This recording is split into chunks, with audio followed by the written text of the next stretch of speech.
32 bits. Début, 128K. Arrêt. Je laisse tomber ma plume, vite l'écran s'allume. Je rentre la disquette, il l'avale d'une traite. Mon cerveau résonne, l'ordinateur besonne. C'est un mariage de raison. 32 bits. Début, 128K. Arrêt.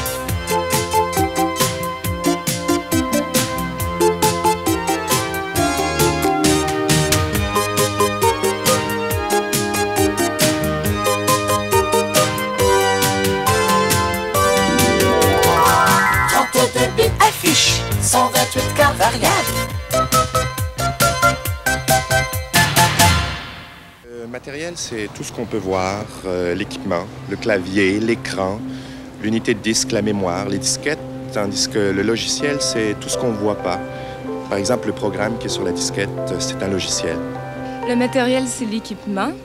Le logiciel, c'est ce qui nous permet de faire travailler l'équipement, les instructions qu'on donne, les programmes. Le matériel, c'est les machines, les circuits, les puces. Et le logiciel, c'est les programmes. Merci. Le logiciel, ça me fait penser à un programme. Et le matériel, c'est le clavier, l'écran et l'imprimante. Vous voulez dire la différence entre le matériel et le logiciel?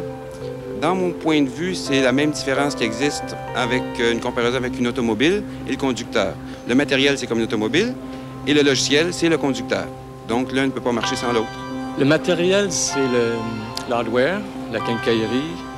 Le logiciel, c'est le software. Le matériel, c'est la machinerie elle-même, l'unité centrale, le clavier, l'écran. Tandis que le logiciel, c'est des programmes qu'on fait opérer par une personne pour faire fonctionner la machine. Un micro-ordinateur se compose toujours de matériel et de logiciel. Le matériel désigne tous les éléments électroniques et mécaniques du micro-ordinateur et de ses périphériques, c'est-à-dire les équipements. Tandis que le logiciel représente toutes les informations introduites sous forme de programme dans le micro-ordinateur, c'est-à-dire les instructions qui lui permettent de fonctionner. Un micro-ordinateur sans logiciel, c'est un peu comme un véhicule sans conducteur. On aura beau y mettre du carburant, il n'ira pas loin. Les diverses pièces mécaniques ne devineront pas seules quand est-ce qu'il faut tourner à droite, à gauche, accélérer ou freiner. Tout comme il faut quelqu'un pour conduire le véhicule et lui faire transporter des marchandises, il faut un logiciel pour diriger le micro-ordinateur et lui faire traiter des données. Il ne suffit pas de brancher l'appareil pour activer ses circuits. Il faut lui donner des instructions précises. La présente série télévisée portera sur les divers types de logiciels et la façon dont nous pouvons les utiliser. J'achète mes logiciels tout faits parce que le fonctionnement de l'ordinateur est trop complexe pour que je le programme moi-même. Je sais c'est quoi un ordinateur, mais je ne connais pas les ordinateurs. Alors j'espère un jour je vais travailler sur une machine pareille. Alors là, je connaîtrai ça bien. Je programme moi-même parce que je suis intéressée de créer des choses, de prendre un problème puis de trouver moyen de résoudre. Non, je suis pas capable de programmer mon ordinateur. C'est que j'achète mes logiciels déjà tout fait d'avance. Moi, j'achète mes logiciels de gestion de fichiers et chiffriers électroniques parce qu'ils sont bien faits et très bien pensés. Moi, je préfère programmer parce que ça me permet de réaliser des nouvelles expériences, de pitonner un petit peu plus. Oui, je programme mon ordinateur. À l'occasion, j'achète des logiciels. Oui, je programme moi-même parce que ça arrive que je cherche des logiciels puis ils ne sont pas disponibles sur le marché. On m'a dit qu'il y avait deux façons d'utiliser un micro-ordinateur. Créer ses propres programmes ou les acheter tout faits. C'est un peu comme lorsqu'on a envie d'un gâteau. On peut se procurer les ingrédients nécessaires et prendre le temps de le faire soi-même en tenant compte de tous ses caprices gastronomiques. Ou simplement se rendre chez le pâtissier et choisir celui qui nous semble le plus alléchant. Moi, j'ai donc décidé de suivre la série Octogiciel parce que chaque émission comporte deux volets. Un sur la programmation en langage BASIC et un sur les logiciels disponibles sur le marché. Ainsi, je saurai si je préfère élaborer mes propres programmes ou me procurer des logiciels tout faits. Finalement, j'opterai peut-être pour les deux. En fait, l'un n'empêche pas l'autre. Bonjour Lise. Bonjour François. Dans Octogiciel, vous allez apprendre en jouant avec votre micro-ordinateur. Vous allez explorer, expérimenter, essayer en tapant sur votre clavier et en observant le résultat. Je vais pitonner moi-même sur mon clavier? Eh oui, tant que vous voudrez, Lise. Moi, je trouve ça drôlement chouette, François. J'ai toujours trouvé beaucoup plus agréable d'apprendre quelque chose quand je pouvais le mettre en pratique tout de suite. Quand j'étais enfant, par exemple, j'aimais drôlement mieux apprendre à aller à bicyclette ou apprendre le règlement d'un nouveau jeu. Oh oui, que d'étudier les règles de la multiplication. Hein. Vous aussi, hein? Eh bien, nous sommes tous plus motivés par les apprentissages qui sont reliés à notre vie quotidienne. Mais je pense que c'est vrai ce que vous dites. Eh bien oui. Et c'est pour cette raison que vous allez découvrir les possibilités de votre micro-ordinateur en faisant des essais plutôt qu'en mémorisant des théories. Et tant pis si je fais des erreurs devant tout le monde. Bravo, Lise. Nous les corrigerons ensemble. Et vous, François, qu'est-ce que vous allez faire? Eh bien, je vais répondre à vos questions, vous conseiller et vous présenter les notions et concepts nécessaires. Par quoi on commence? Eh bien, on commence par la programmation en BASIC.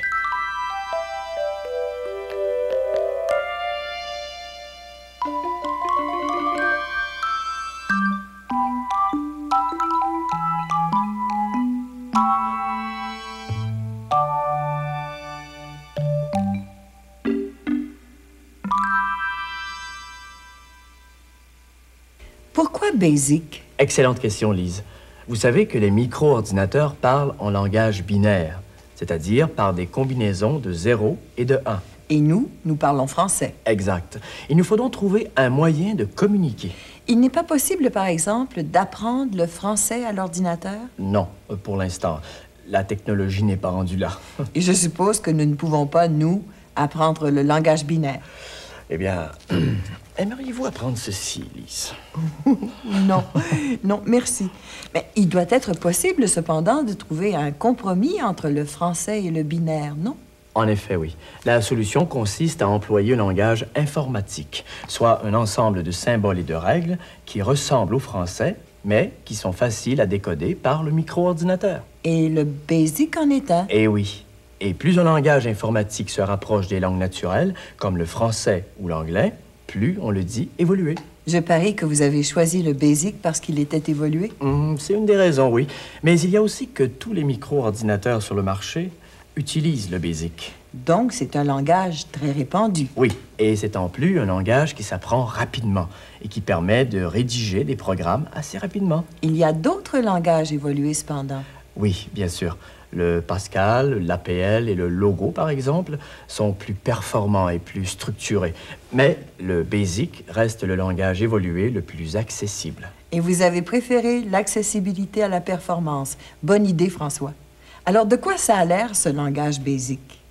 Voici la liste des principales commandes et instructions BASIC auxquelles vous allez être initié dans Octogiciel. Et dites donc, c'est vrai qu'il y en a plusieurs qui ressemblent à des mots anglais connus? Print, list, new, and... Mais il y en a d'autres, par contre, qui ne me disent rien. Rien du tout. Ayez confiance, Lise. Ces mots deviendront bientôt très familiers. Alors, François, quelle est ma première leçon? La commande print. Elle donne quoi, celle-là? Essayons-la pour voir. J'écris print. P-R-I-N-T. Eh oui, mais un instant. Est-ce que votre écran est vide? Oui, c'est vide. Bon, est-ce que le curseur clignote dans le coin gauche? Je le vois. Bon, alors vous êtes prête. Tapez print 2 plus 2. Print, P-R-I-N-T. Je laisse un espace? Oui, oui, c'est toujours plus clair avec un espace. 2 plus 2. Et puis? Appuyez sur la touche Return. Return. Vous devriez voir apparaître le chiffre 4 sous la ligne que vous venez d'entrer. Mais ça y est, il est là. Le 4 est là. En fait, cette commande sert à demander au micro-ordinateur de me montrer ce qu'il a mijoté. Bravo, Lise. C'est une façon d'utiliser la commande print. Maintenant, il en existe une autre que nous allons voir tout de suite. Tapez print, guillemets, 2 plus 2 est égal à... Fermez les guillemets. Bon. Et appuyez sur la touche Return. Bon, allons-y lentement, François. Print, guillemets, 2 plus 2 et... Mais où est-ce qu'il y a l'accent aigu? Ne vous occupez pas des accents, Lise. C'est peut-être plus difficile à lire, mais ça vous évitera des problèmes. Ah bon. Égal à... fermez les guillemets, return. Et il me répète ce que je viens d'écrire, mais sans les guillemets et sans me donner la réponse 4. C'est parfait. Félicitations. Vous venez d'utiliser votre toute première commande en BASIC. Ben, il a additionné... Print est un mot anglais qui signifie afficher ou imprimer en français. Dans la première partie de l'exercice, où vous avez eu comme résultat le chiffre 4, la commande print a fait en sorte que votre micro-ordinateur traite les chiffres et affiche le résultat à l'écran. Il a additionné 2 plus 2 et il m'a donné le résultat 4. C'est ça. Tandis que dans la deuxième partie, la commande print a seulement demandé à votre micro-ordinateur d'afficher un texte parce que vous avez utilisé des guillemets. Ah, et c'est pour ça que je n'ai pas obtenu le 4. Vous avez tout compris, Lise. Ah, bon. Ben, je veux essayer quelque chose. Attendez. Print, espace, guillemets, 2 plus 2, le signe égal, espace, guillemets, et maintenant 2 plus 2. Ben, on va voir ce que ça donne. Return. Ça marche, c'est exactement ce que je voulais. Encore une fois, bravo. Vous allez apprendre beaucoup plus vite si vous n'avez pas peur d'essayer. Donc, il y a 2 façons d'utiliser la commande print, avec et sans guillemets. Si je mets des guillemets, le micro-ordinateur se contente d'afficher ce qui se trouve à l'intérieur des guillemets. Et vous pouvez mettre ce que vous voulez entre les guillemets. Des lettres, des chiffres, des symboles. Regardez bien. Le signe égal est affiché parce qu'il est à l'intérieur des guillemets. Ce n'est pas lui qui commande l'opération. Oui, mais je peux aussi utiliser print de la deuxième façon et inscrire des chiffres et des symboles mathématiques sans guillemets. Dans ce cas, le micro-ordinateur traite l'information et me montre le résultat. Eh bien, vous venez de résumer les 2 façons d'utiliser la commande print. Eh bien, ce n'est pas très compliqué. C'est quoi la prochaine commande? Oh, n'allons pas trop vite, Lise. D'ici la prochaine leçon sur la programmation, familiarisez-vous avec le clavier. Tapez toutes les lettres de l'alphabet, tous les symboles et faites vos propres expériences avec la commande print, jusqu'à ce que vous la maîtrisiez bien.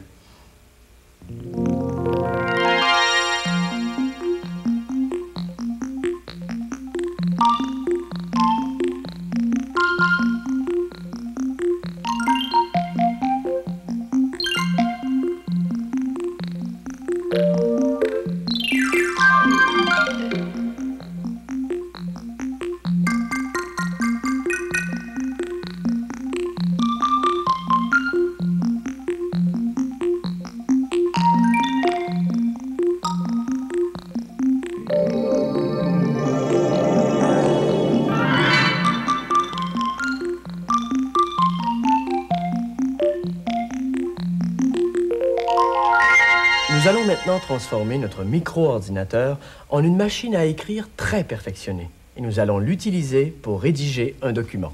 Ça peut servir de machine à écrire, ça? Il n'y a même pas de papier. Au lieu de rédiger sur une feuille de papier, Lise, nous nous servirons de l'écran du micro-ordinateur. Bon, un instant.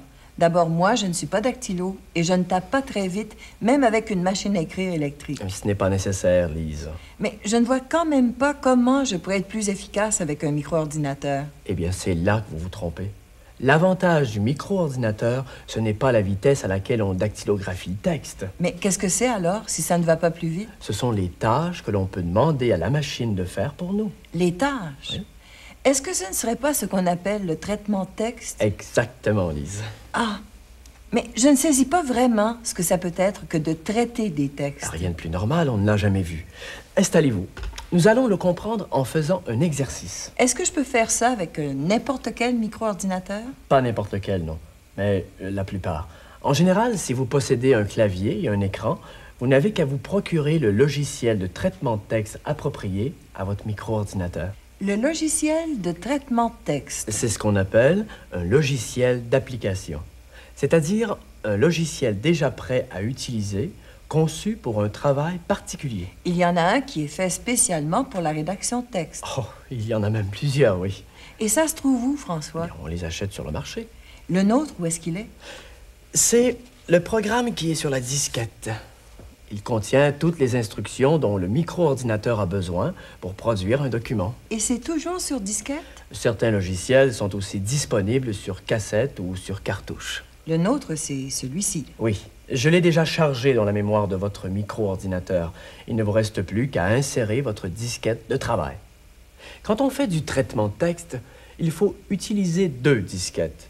La disquette programme et la disquette de travail sur laquelle seront gardés les textes que vous rédigerez. Bon. Ah, voilà, c'est fait.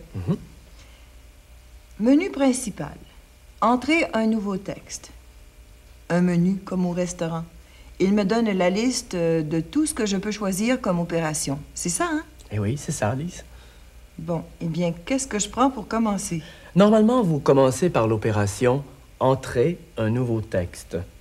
Mais il se trouve que j'ai déjà dactylographié un texte pour vous et qu'il est sur la disquette de travail que vous venez d'insérer. Est-ce que je peux le voir sur mon écran? Oui, bien sûr. Choisissez l'opération « Éditer ». Éditer. Nom du fichier. Mais qu'est-ce que c'est que cette question? Eh bien, c'est votre micro-ordinateur qui veut savoir quel nom j'ai donné au texte quand je l'ai dactylographié. Il en a besoin pour le retrouver et vous l'afficher. J'ai appelé le texte « Optimum ». Alors, nom du fichier, Optimum. Mais c'est moi qui écris ça? Eh oui, c'est la lettre que vous étiez en train d'écrire hier aux membres de votre club. Mais oui. J'ai pris l'initiative de l'entrer dans le micro-ordinateur pour vous. Bon, je me suis dit que tant qu'à faire un exercice, il valait mieux prendre quelque chose qui servirait vraiment. Excellente idée. Chers membres, le club Optimum, concours oratoire ayant pour thème incroyable, mais vrai, avec le plus d'exagération possible, avec emphase, jeudi 25 novembre, belle humeur. Non, François, ça ne va pas, ça. D'abord, ce n'est plus jeudi le 25, mais vendredi le 26. Il y a une erreur. Je veux enlever d'ailleurs une phrase « tomber dans l'excès ». Je pense que les gens pourraient mal le prendre, mal l'interpréter. Il faut tout recommencer. Ce ne sera pas nécessaire, Lise. C'est là un des principaux avantages du traitement de texte. Ah bon? Oui. Vous n'avez pas à tout redactylographier parce que vous voulez changer quelque chose ou supprimer une phrase en plein milieu du texte. Vous vous occupez seulement des modifications. Vraiment? Et comment ça fonctionne? Il faut d'abord passer en mode édition. Regardez bien. Le logiciel possède 3 modes de travail, le mode texte, le mode édition et le mode impression. Le mode texte permet d'entrer un nouveau texte dans la mémoire de l'ordinateur. À cette étape, c'est surtout l'utilisateur qui travaille. L'écran est alors l'équivalent d'une page blanche où l'auteur dactylographie des caractères à l'aide des touches du clavier. L'ordinateur, lui, ne fait que recevoir l'information, tout en supervisant quand même le travail. Il effectue, par exemple, le renouement automatique des mots.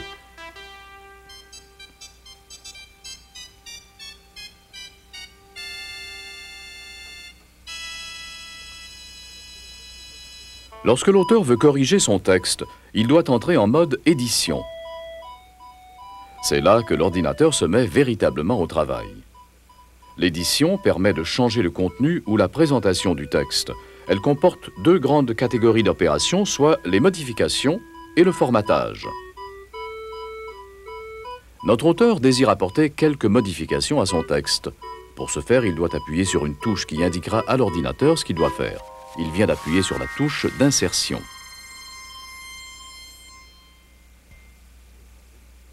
Il peut demander maintenant à l'ordinateur d'insérer un nouveau mot, une nouvelle phrase ou un nouveau paragraphe.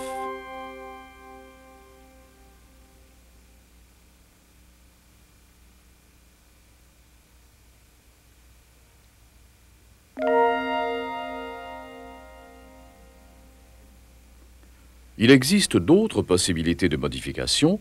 L'auteur peut corriger l'orthographe d'un mot.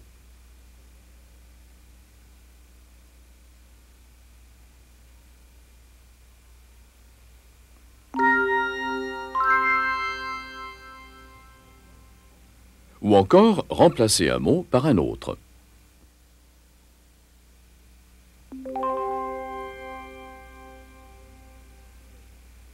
Une fois satisfait du contenu de son texte, l'auteur peut alors reviser sa présentation, soit définir les marges, choisir le caractère d'impression et l'interligne, centrer les titres, inclure les notes en bas de page, bref, donner au texte la forme désirée.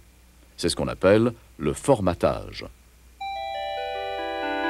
Lorsqu'il juge que le contenu et la présentation du texte lui conviennent, l'auteur doit demander à l'ordinateur de le conserver sur disquette. Sinon, tout s'effacera dès que l'appareil sera débranché et il ne restera aucune trace du travail.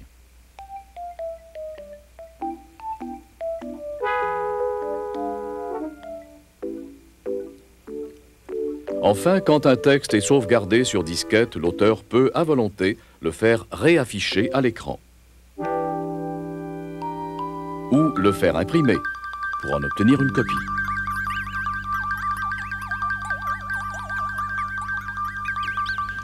Très impressionnant. Mais je suis curieuse d'essayer, histoire de m'assurer que ça marche vraiment.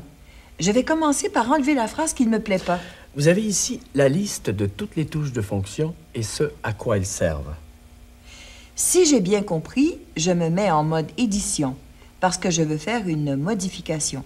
Et le genre de modification dont j'ai besoin, c'est ici, effacer. C'est simple comme bonjour, alors j'efface. Mais c'est bien beau de dire au micro-ordinateur d'effacer. Comment je fais pour lui dire quoi effacer? Eh bien, vous vous servez du curseur. Le curseur, c'est le petit trait qui se promène, là. Oui, c'est ça. Parfois aussi, c'est un petit carré qui clignote. Le curseur indique toujours où apparaîtra le prochain caractère que vous taperez au clavier. Dans votre cas, il faut amener le curseur là où vous voulez effacer. Bon, alors, je le descends jusque-là. Je l'avance un peu à droite. Et hop, on efface. Extraordinaire. Et ça ne laisse même pas de trou. La suite du texte s'est replacée. Changeons maintenant la date pour remplacer le code et R. Ça, j'aurais dû y penser moi-même. R pour remplacer, ça va de soi. Oui. Quand une lettre rappelle l'opération désirée, on dit qu'elle est mnémonique. Ainsi, R pour remplacer et I pour insérer sont des codes mnémoniques parce qu'ils se mémorisent aisément. Ça y est, j'ai changé la date.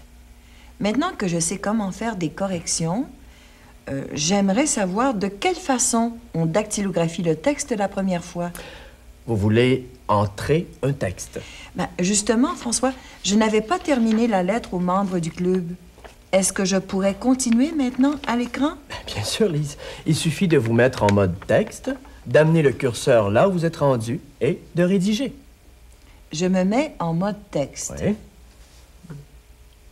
Et je tape tout simplement. Si vous désirez, vous...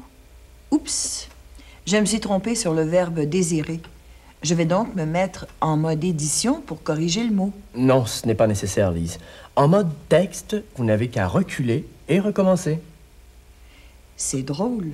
Le curseur efface tout sur son passage. Eh oui, c'est parce que vous êtes en mode texte. Bon, alors je continue. Vous inscrire.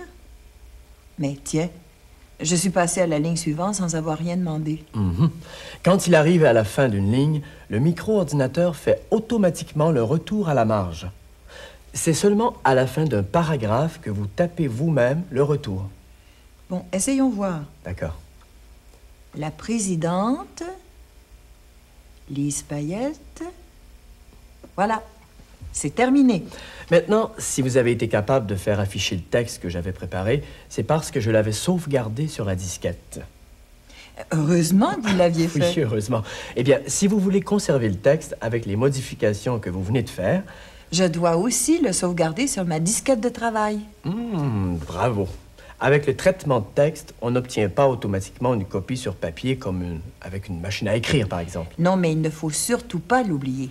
À moins qu'on le transfère sur disquette. Le texte s'emmagasine seulement dans la mémoire vive du micro-ordinateur. Et une fois que mon texte sera sauvegardé, je pourrai l'imprimer. Vous pourrez le faire afficher à l'écran ou l'imprimer quand vous voudrez. Merveilleux. Maintenant, je comprends mieux l'expression « traitement de texte ». Vous savez, du traitement, tout le monde en fait, mais sans nécessairement avoir recours à un micro-ordinateur. Quand nous faisons la lessive, par exemple, Bon, nous prenons des vêtements sales et les plaçons dans la machine.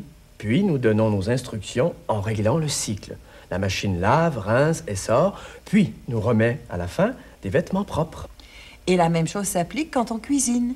On prend des aliments et on les traite pour en faire un plat. 32 bits, 128K, ASBFJKL, point virgule. J'écris un mot, Celui que je veux. J'insère une phrase. je la corrige, Je la déplace. je la justifie, Ou je l'efface. Mise en page alinéa. Caractère gras ou italique, je mets une feuille. Clic, clic, clic, affiche. Bip, bip, bip, variable. Ça s'imprime. 32 bits début, 128K arrêt. Récapitulons. Le logiciel fait toujours exécuter à l'ordinateur la même suite d'opérations, l'entrée, le traitement et la sortie. Il reçoit d'abord de l'information, ce qui constitue l'entrée. Ensuite, il prend cette information et la modifie, la traite conformément aux instructions qu'on lui donne, c'est le traitement. Puis il restitue l'information sous une nouvelle forme, c'est la sortie. Le logiciel de traitement de texte fonctionne exactement selon les mêmes principes. L'entrée est constituée de caractères, des lettres, des chiffres et des signes qui sont dactylographiés par l'auteur. Le traitement, quand il s'agit de texte, s'appelle édition. Les formes d'édition possibles sont entre autres l'insertion, la suppression ou le remplacement d'une lettre, d'un mot ou d'une suite de mots. Et enfin, le formatage. Quant à la sortie, elle peut se présenter de différentes façons. Le texte, une fois traité, est affiché à l'écran puis sauvegardé sur disquette. Ou il peut être imprimé sur une feuille de papier. C'est cette chaîne d'opérations qui s'appelle traitement de texte.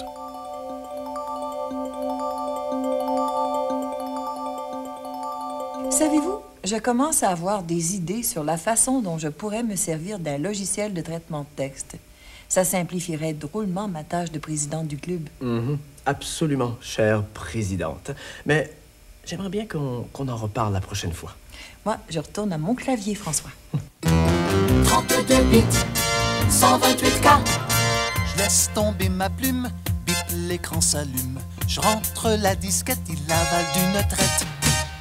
Mon cerveau résonne, l'ordinateur besogne. C'est un mariage de raison. 32 bits, 128K, ASBFJKL, point virgule. J'écris un mot, Celui que je veux. J'insère une phrase. je la corrige, Je la déplace. je la justifie, Ou je l'efface. Mise en page alinéa. Caractère gras ou italique, je mets une feuille. Clic, clic, clic, affiche. Bip, bip, bip, variable. 32 bits début, 128K arrêt. je laisse tomber ma plume, bip, l'écran s'allume. Je rentre la disquette, il avale d'une traite. Mon cerveau résonne, l'ordinateur besogne. C'est un mariage de raison. 32 bits début, 128K arrêt.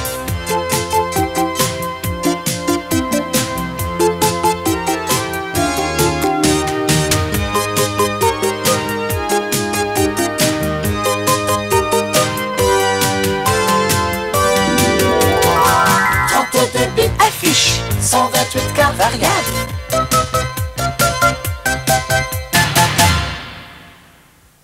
Bonjour Lise. Bonjour François. Aujourd'hui, nous allons écrire notre premier programme en BASIC. Un programme? Oui. Mais je ne connais qu'une seule commande, print. Nous allons en apprendre d'autres. Et puis nous allons commencer par un programme simple. Ah, j'ai hâte de voir. Alors commençons. Tapez la ligne suivante. Attendez un peu. Là. Qu'est-ce que je fais pour nettoyer mon écran? Moi, je me suis amusée à écrire des trucs là-dessus. Bon, tapez le mot Home et appuyez sur la touche Return. Je suis déjà rouillée, là. Il est très normal que vous ne soyez pas à l'aise sur le clavier au début, mais vous en faites pas. Home. Oui. H-O-M. C'est une nouvelle commande, ça? Oui, elle sert à effacer tout ce qui se trouve sur l'écran. Ah bon, mais je suis bien contente de la connaître. Attention cependant, chaque micro-ordinateur possède une commande pour nettoyer l'écran. Et ce n'est pas toujours Home. Est-ce qu'il y a d'autres commandes qui varient d'un micro-ordinateur à l'autre? Oui, il y a une touche, la touche Return. Elle change parfois de nom selon les fabricants. Et elle sert à quoi au juste, cette touche? À emmagasiner tout ce que vous avez tapé dans la mémoire du micro-ordinateur. Quand j'entre des choses au clavier, ça n'entre pas automatiquement dans la mémoire? Non, c'est pour ça qu'il faut appuyer sur Return à la fin de chaque ligne. Ah, bien. Maintenant que je comprends, je pense que je n'oublierai jamais Return. Est-ce qu'on continue, François? Tapez maintenant la ligne suivante.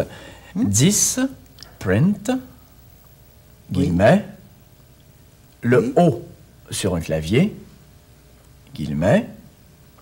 Attention, il est important que vous fassiez O quand c'est O et 0 quand c'est 0. Hein. Ah oui, et j'ai fait le 0 ici et le O là, et puis return. Parfait, Lise. Bon. On continue? Oui, d'accord. Oui, je vous attends. Tapez 20, print, guillemets. Guillemets. D'ordinateur est, fermez les guillemets. D'ordinateur est... Return. Return. Voilà. Et maintenant, 30, print, guillemets. Oui. Différent du 0. Fermez les guillemets. Oui. Ils sont vraiment différents? Et c'est la même chose pour le I et le 1. Il ne faut surtout pas les confondre.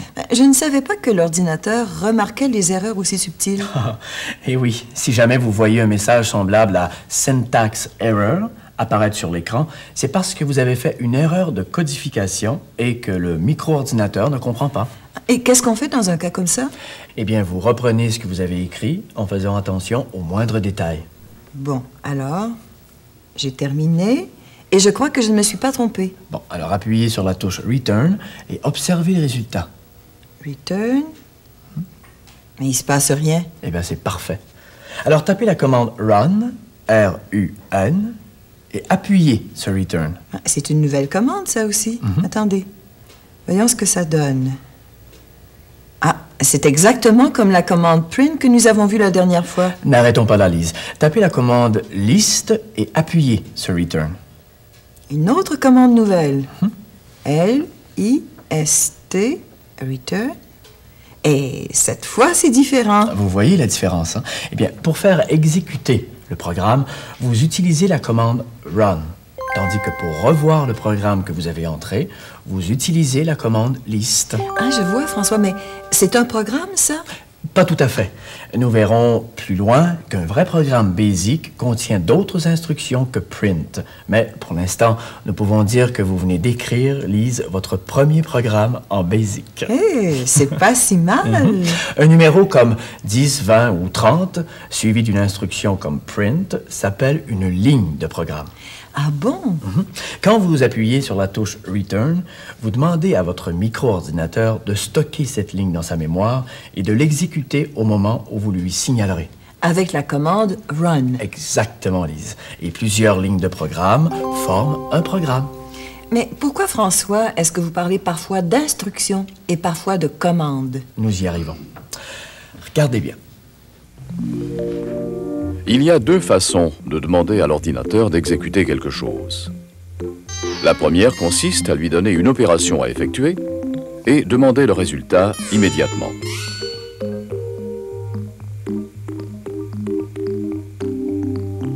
La seconde méthode consiste à donner à l'ordinateur une opération ou une série d'opérations à faire, mais à lui demander le résultat seulement lorsqu'on a fini de fournir toutes les directives.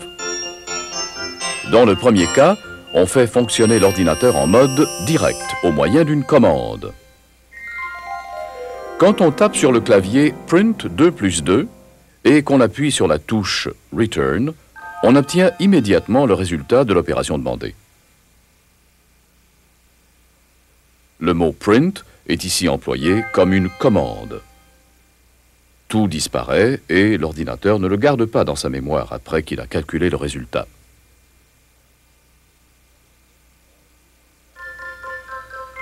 Dans le deuxième cas, on fait fonctionner l'ordinateur en mode indirect à l'aide d'une ou plusieurs instructions. Quand on entre une série de lignes de programme numérotées, on ne fait que demander à l'ordinateur de les emmagasiner dans sa mémoire. Le mot « print » est ici employé comme une instruction parce qu'il est inséré dans une ligne de programme. Pour faire exécuter des instructions, il faut ensuite donner une commande, comme « run », qui les fera exécuter dans l'ordre des numéros.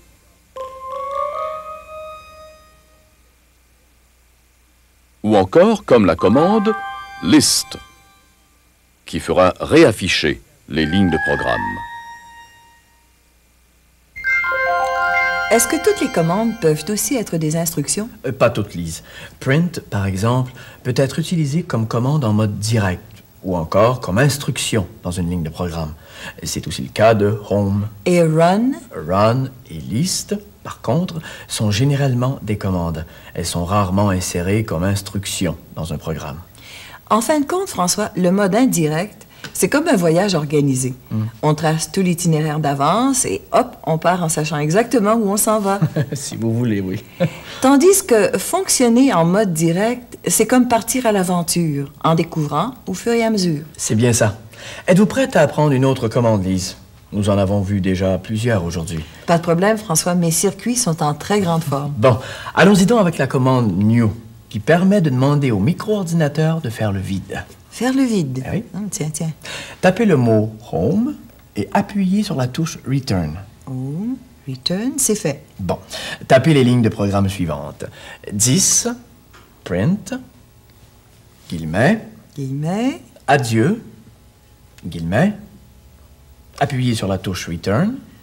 Ne vous inquiétez pas, je n'oublierai pas le return. D'accord. 20, print, guillemets. Pas trop vite, là. Je pars bientôt. Je pars bientôt. Guillemets. Fermez les guillemets. Et enfin, 30, print, guillemets. Je ne vais pas revenir. Guillemets. Pas revenir. Et encore une fois, return. Maintenant, tapez la commande run et appuyez sur return. Run, return. Il affiche exactement ce que je lui ai demandé. Oui. Mais là, je me demande bien qui s'en va. Vous inquiétez pas, Lise. Vous allez bientôt savoir. Tapez d'abord la commande list. L-I-S-T. Oui. Ça marche. Il a réaffiché les lignes de programme telles que je les avais entrées. Maintenant, tapez la commande new. N-E-W. Vous avez dit new. Oui. N-E-W. Et return. Return. Et puis? Essayez de nouveau la commande run. Run. Return. Oui. Il n'y a plus rien. Eh bien, vous avez réussi. Vous avez fait exactement ce qu'il fallait faire. Oui, mais qu'est-ce que c'est, ça? Moi, je vais essayer list, je crois. L-I-S-T. Return. Tout a disparu. Eh oui. Vous avez demandé à votre micro-ordinateur de faire le vide. Mais ça parle au diable. C'est dangereux, cette petite commande-là. En effet, oui. Mais vous allez aussi la trouver très, très utile. Mais elle ressemble drôlement à Home. Pas tout à fait, Lise. La commande Home vide l'écran, mais ne touche pas à ce qui est déjà en mémoire. Et New? New ne touche pas à l'écran, mais efface tout ce qu'il y a dans la mémoire. Exactement le contraire. Mais est-ce que tout ce que je tape entre dans la mémoire? Non. Seules les lignes de programme sont stockées en mémoire. Et les commandes? Oh, ce n'est pas encore très clair, je crois. Écoutez, nous allons comparer ce qui se passe à l'écran avec ce qui se passe dans la mémoire du micro-ordinateur, d'accord? Les lignes de programme qu'on tape à l'écran s'inscrivent automatiquement dans la mémoire du micro-ordinateur dès qu'on appuie sur la touche Return. Ces lignes de programme sont toujours numérotées et contiennent des instructions. Par contre, les commandes introduites au clavier ne sont pas acheminées dans la mémoire. Elles s'adressent directement au micro-ordinateur et lui demandent une intervention. Par exemple, la commande « Run » demande d'aller chercher les instructions en mémoire et de les exécuter.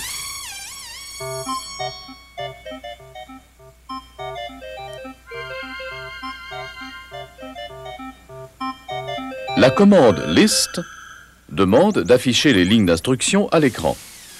Après un certain temps, l'écran devient encombré d'instructions et de commandes. Alors, en donnant au micro-ordinateur la commande Home, on peut lui demander de nettoyer l'écran.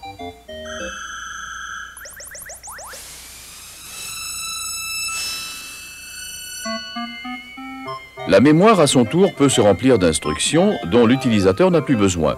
Si on veut la vider de son contenu, on a alors recours à la commande New. Il faut cependant l'utiliser avec précaution, parce que son résultat est irréversible. Regardez, François, j'ai écrit un autre petit programme. Je crois que je vais avoir un blanc de mémoire. Et maintenant, New, et puis Run, ou encore List, et voilà. Bravo, Lise. Vous avez bien compris. Mon micro-ordinateur a peut-être un blanc de mémoire, mais moi, j'ai tout emmagasiné ce que nous avons vu aujourd'hui, ici.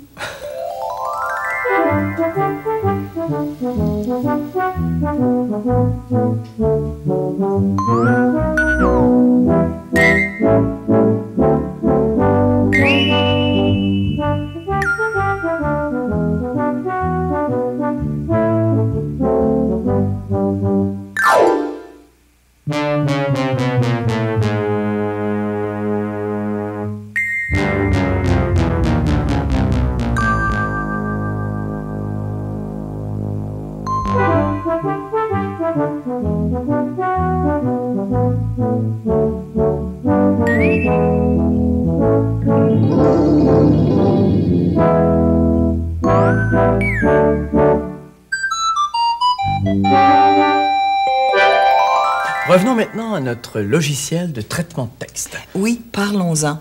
Le traitement de texte, la semaine dernière, ça m'a tellement emballé que j'ai songé à acheter un logiciel pour la famille. Déjà?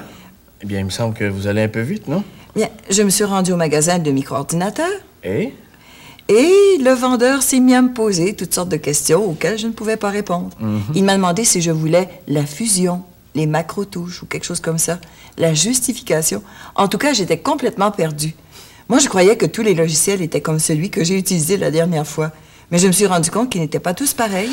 C'est-à-dire qu'ils n'offrent pas tous les mêmes fonctions. Moi, je ne savais plus quoi acheter. C'est plutôt, Lise, que vous n'étiez pas prête à acheter. Tenez, tout ce que j'ai rapporté, François, c'est un tas de dépliants. Vous en faites pas, Lise. Nous allons voir ensemble quelles sont les principales différences entre les divers logiciels de traitement de texte disponibles sur le marché. Même si les logiciels de traitement de texte se ressemblent tous fondamentalement, certains, par exemple, sont beaucoup plus faciles à apprendre que d'autres. Donc, plus faciles à utiliser, je suppose. Il y en a aussi qui sont plus performants que les autres. Regardez bien. Qu'est-ce que vous avez là? Menu d'édition. C'est un menu. Comme celui que nous avons vu la dernière fois. Oui, sauf que cette fois, c'est le menu qui donne les possibilités d'édition. Ça me plaît, ça. C'est pratique. Insertion, effacement. Mais nous avons déjà vu ça. En fait, les fonctions d'édition sont celles qui changent le moins d'un logiciel à l'autre. Donc, peu importe le logiciel, on est toujours à peu près certain d'obtenir ces fonctions. Eh oui, Lise. Ça veut dire que tous les logiciels de traitement de texte permettent d'éliminer ce genre de travail? Absolument, Lise. Oh, ça me rassure. Mais où sont donc les principales différences, François? C'est surtout sur le plan du formatage que les logiciels se distinguent. Le formatage, c'est un peu comme la mise en page. C'est ça, oui. Plus un logiciel offre de possibilités de formatage, plus il est puissant. J'aimerais bien avoir un exemple. Bon, regardez bien. Je vais vous faire une démonstration assez impressionnante. J'ai dactylographié ce texte sans m'occuper de la marge droite. Vous voyez qu'elle est échancrée. Oh oui, je vois. Bon. Maintenant, je vais donner une commande pour la faire justifier. Voyez le résultat. Ouh. J'aurais pu aussi faire couper les mots à l'aide d'un trait d'union. Mais observez bien. Ça se passe très vite. Ça, c'est du formatage. Mais ce ne sont pas tous les logiciels qui offrent des fonctions de formatage aussi complètes. Et la fusion, François? Est-ce que c'est disponible dans tous les logiciels? La fusion. Tiens. Non, les logiciels à performance de base n'offrent généralement pas la fonction de fusion. C'est le vendeur au magasin qui m'a parlé de fusion. Ah. Il m'a dit que je pouvais créer 2 documents différents et les réunir au moment de l'impression. C'est exact. Cela peut parfois être très utile. Moi, en tout cas, ça m'intéresse vraiment. Pensez-y. Quand j'envoie des lettres aux membres du Club Optimum, je pourrais mettre les noms et adresses dans un document, la lettre dans un autre, puis les fusionner. Pour obtenir des lettres plus personnalisées. Vous avez raison, Lise. Ce serait formidable. Les logiciels un peu plus performants offrent aussi des opérations d'impression plus variées. Comme? Le soulignement, les caractères gras et, chose très importante, les accents français. Autrement, il faut ajouter soi-même les accents à la main. Eh oui. Mais c'est long et pas très présentable. Les touches macro, ça vous dit quelque chose? Vous avez aussi appris ça au magasin? Je viens justement d'en programmer une. Regardez. Le mot traitement de texte revenait souvent. Alors, j'ai entré un code spécial et maintenant, quand j'appuie sur cette touche, c'est l'expression traitement de texte qui apparaît. Attention, j'appuie simplement sur une touche et... C'est très pratique quand on a un nom d'entreprise à répéter souvent. Vous n'avez pas fini de vous étonner, Lise. Je peux aussi avoir accès à un programme dictionnaire qui vérifiera l'orthographe des mots. L'orthographe? Eh oui. Mais j'ai bien dit l'orthographe, là. Pas la grammaire. Intéressant. Oui. Travail en colonne, production de tableaux et de graphiques, opérations mathématiques. Oui. Vous pouvez faire ça aussi? Je ne peux pas vous le démontrer sur mon micro-ordinateur parce que mon logiciel n'est pas assez puissant pour le faire. Mais je vais quand même vous montrer un exemple. Regardez. C'est beau. Des colonnes, un graphique. Oui. Je sais. Ce sont les systèmes dédiés qui font ça. J'en ai vu au magasin. Erreur. Les systèmes dédiés sont des appareils réservés exclusivement au traitement de texte. Ils sont utilisés par les professionnels dans les bureaux. Tandis que le logiciel qui a servi à produire ces colonnes et ce graphique est un produit d'utilisation domestique, mais très perfectionné. C'est incroyable, toutes les possibilités du traitement de texte. Eh oui. Si on faisait une pause avant de résumer tout ça. 32 bits, 128K, ASPFJKL, point virgule. J'écris un nom. Celui que je veux. J'insère une phrase. Je la corrige. Je la déplace. Je la justifie. Ou je l'efface. Mise en page alinéa. Caractère gras ou italique. Je mets une feuille. Clic, clic, clic. Affiche. Bip, bip, bip. Variable. Ça s'imprime. 32 bits début. 128K arrêt. Quand on veut acheter un logiciel de traitement de texte, il y a un certain nombre de fonctions de base à rechercher. Renouement automatique des mots, majuscules et minuscules, édition, formatage. C'est déjà pas mal. Moi, je serais très heureuse avec ça. Ensuite, il s'agit de bien évaluer les fonctions plus perfectionnées comme le programme dictionnaire, la fusion de différents documents, les accents, les colonnes et graphiques, les touches macro et de les sélectionner selon ses besoins. Selon ses besoins? Selon ce qu'on se propose de faire avec le logiciel. Bon, écoutez, François, moi, je retourne au magasin. J'en connais suffisamment maintenant. Attendez, Lise, j'ai quelque chose qui pourrait vous intéresser avant. Qu'est-ce que c'est? Regardez. Un moyen d'identifier vos besoins clairement. Mais je connais mes besoins. Je sais ce que je veux. Mais pour ne rien oublier, Lise, il est préférable de procéder méthodiquement à l'aide d'une grille. Bon. Oui. Ah, mais c'est intéressant. Le logiciel doit être simple à utiliser, inutile, important, nécessaire. C'est toujours nécessaire parce que toute la famille va s'en servir. Je dois être en mesure d'écrire plus de 4 pages. Bien sûr, je ne ferai pas seulement des lettres. Il est important de connaître la longueur des documents que vous allez dactylographier parce que certains logiciels ne permettent pas les textes de plus de 4 pages. Ah bon? Eh bien, excusez-moi, je crois que je vais remplir toute la grille avant de retourner voir le vendeur. Maintenant, ça met encore... c'est encore beaucoup plus avantageux parce que je suis rendue au niveau de la maîtrise et puis j'ai un projet de mémoire et éventuellement, je vais avoir à produire une thèse. Et une thèse, c'est une démarche qui est quand même à long terme et une démarche de longue haleine où il y a d'abord un projet de recherche, il y a une démarche d'analyse, mais il y a aussi une démarche d'écriture. Donc, au terme de la production de mémoire, on doit se retrouver avec une centaine de pages d'écriture Alors, il y a toujours des corrections, des améliorations, autant au niveau du contenu que de la forme, qui doivent se faire en cours de route. Et puis, j'ai déjà commencé à ouvrir une quantité de fichiers où je fais un premier jet de mes réflexions, de mes démarches d'analyse. Et puis, qu'est-ce que je vais faire à un moment donné? C'est que je vais mettre tous ces fichiers-là, les uns à la suite des autres, et puis je vais me créer comme ça mon mémoire de petit peu à petit peu. Donc, modification, imagination, le fait de personnaliser, la clarté, moi, je trouve que ce sont les très, très, très gros avantages du traitement de texte. Donc, je fais toute ma correspondance avec le traitement de texte et je m'en sers aussi, même pour que mon petit garçon commence à apprendre le français, en fait, l'orthographe. Depuis une dizaine d'années déjà, je tiens un journal personnel où je note mes impressions, les événements importants de ma vie ou même les moins importants. Pour moi, le traitement de texte, il y a eu un avantage éminent, c'était la confidentialité, c'est-à-dire que maintenant, mon journal sur traitement de texte, grâce à la fonction de protection à l'accès, j'ai un code et personne peut avoir accès aux informations que je note dans mon journal.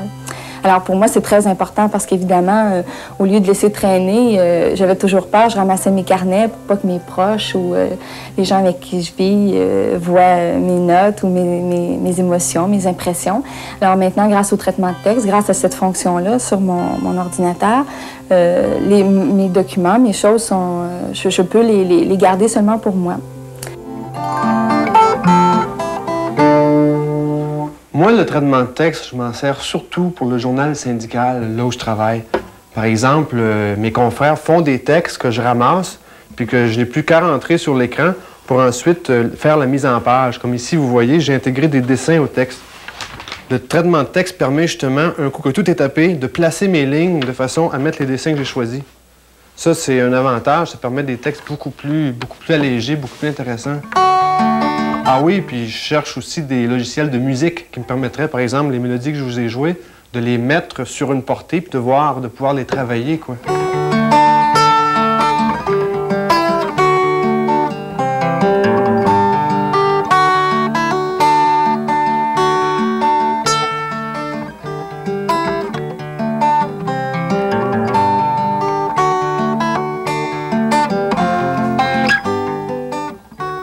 Je viens d'aller faire un tour au magasin. Et puis? J'ai encore appris beaucoup de choses, mais cette fois, j'ai tout compris. Ouais. Eh bien, bravo. Et qu'est-ce qui vous a raconté cette fois-ci, le vendeur? Oh, attendez, je vais essayer de vous le répéter en détail. Les détails techniques d'abord. Vérifiez la compatibilité du logiciel avec votre ordinateur.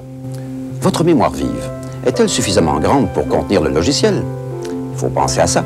Les logiciels ne prennent pas tous le même espace. Certains exigent même que vous disposiez de 2 unités de disque parce que la disquette programme doit demeurer en permanence dans une unité.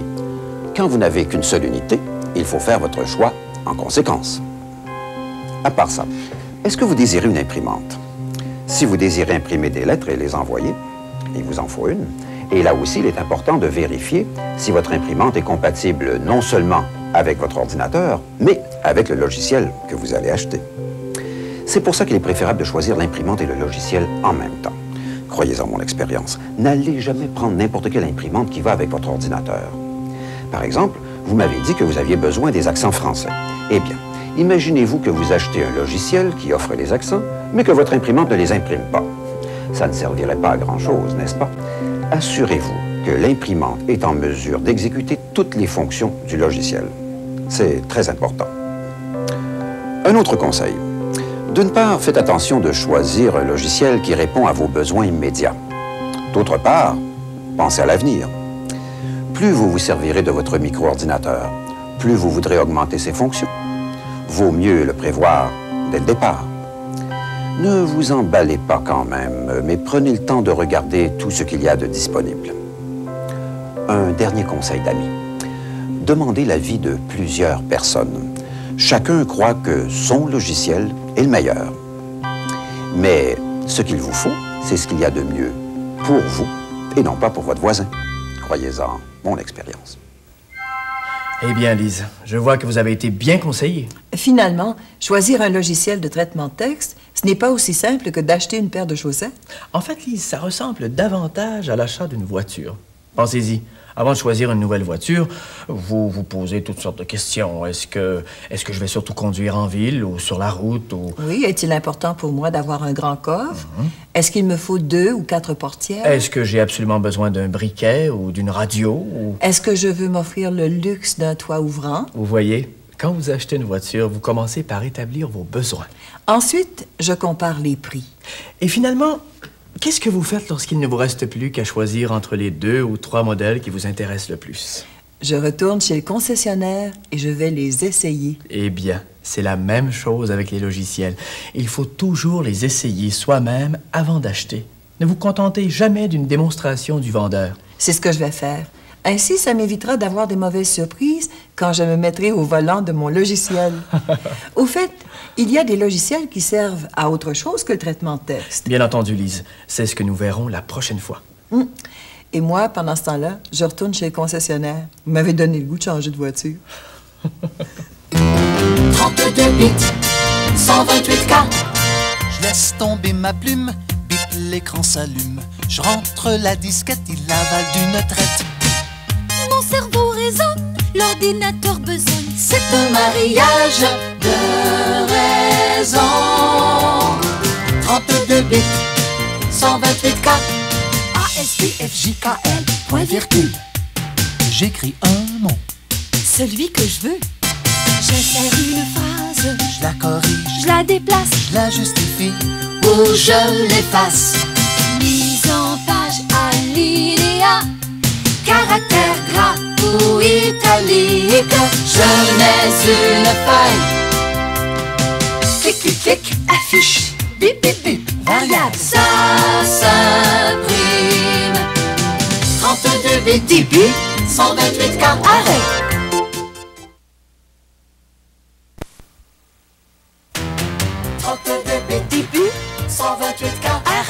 je laisse tomber ma plume, bip, l'écran s'allume. Je rentre la disquette, il avale d'une traite. mon cerveau résonne, l'ordinateur besogne. C'est un mariage de raison. 32 bits, début, 128K, arrête.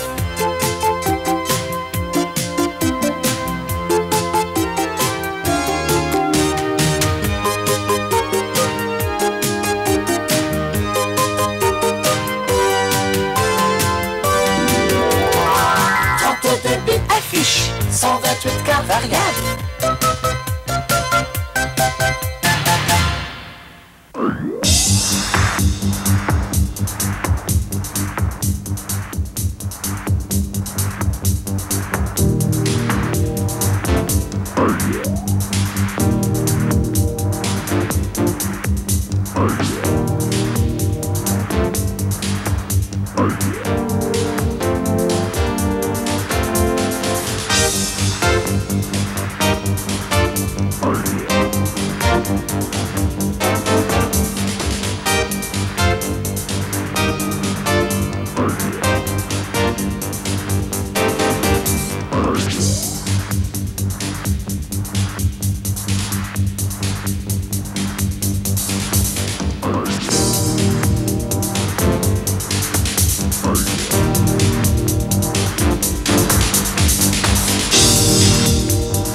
Bonjour, Lise.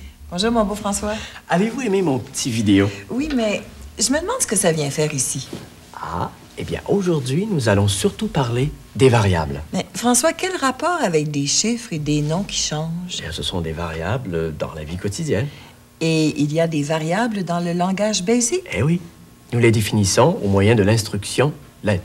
L-E-T, let. C'est ça. Essayons-la. Tapez d'abord la commande new. Bon. New. Ça, c'est pour effacer la mémoire. Et puis, home. Home. Pour nettoyer l'écran. Ben, voilà, j'ai une mémoire et un écran tout propre. Tapez maintenant les lignes suivantes. Minute. Il y a une chose que je veux vous demander depuis un bon bout de temps. Oui, quoi? Ben, pourquoi est-ce que le curseur clignote? Ah, c'est un signal que vous donne le micro-ordinateur pour indiquer qu'il attend que vous tapiez quelque chose. Bon, mais on ne le fera pas attendre plus longtemps. Qu'est-ce que je tape? 10 ohms. 10 ohms. Et return. Mais pourquoi est-ce que j'écris encore ohm? Je viens de le faire? Eh bien, si vous prenez l'habitude de toujours écrire ohm au début d'un programme, l'écran va se nettoyer automatiquement au début de l'exécution. Ah oui, mais c'est une bonne idée, ça. On continue. Oui. 20 let. 20. A égale 12. A égale 12. Encore return. 30 let. A, signe de dollar, égale, guillemets, octogiciel, guillemets. Et puis, 40 print A dollar, guillemets, laissez un espace, hein, se divise en, guillemets, et ensuite, 50 print A, guillemets, laissez encore un espace, émission, guillemets. François, pourquoi est-ce que je dois laisser un espace à certains endroits? Eh bien, pour ne pas que les mots soient tous collés ensemble. Exécutez le programme, Lise, ce sera plus facile à expliquer. Tapez le mot « run » et appuyez sur « return ». J'ai hâte de voir ce que ça donne. Eh bien... Voyez-vous, si vous n'aviez pas laissé d'espace à la première ligne, octogiciel et ce seraient collés ensemble. Et à la deuxième ligne, émission serait collée au 12. Ah, je vois. Mais il faut penser vraiment à tous ces petits détails. Eh oui, et n'oubliez jamais que le micro-ordinateur exécute exactement ce que vous lui demandez. Ah, je comprends. Mais je commence aussi à avoir une petite idée de ce que « let » veut dire. Oui, ben c'est un mot anglais qui signifie laisser ou permettre. Mais dans notre contexte, « let » a plutôt le sens de donner, affecter. Oh, oui. Et quand j'ai écrit « let A égale 12 », j'ai dit à mon micro-ordinateur, donne à A... La valeur 12, c'est ça. Oui. Et en tapant let, A dollar égale octogiciel, vous avez dit, donne à A dollar la valeur octogicielle. Et aux lignes 40 et 50, il a remplacé le A dollar et le A par les valeurs que j'avais données plus haut. Et savez-vous ce que sont A dollar et A? Ah, des variables. Ah, des variables, bien sûr, comme dans le vidéo du début. Bon, examinons-les de plus près, d'accord? Une variable, c'est un ou plusieurs caractères auxquels on affecte une valeur. Allons à l'intérieur de la mémoire, voir comment travaille le micro-ordinateur. Une instruction let arrive. Elle contient la variable A. Notre ami lui réserve une case et y dépose la valeur donnée, 12.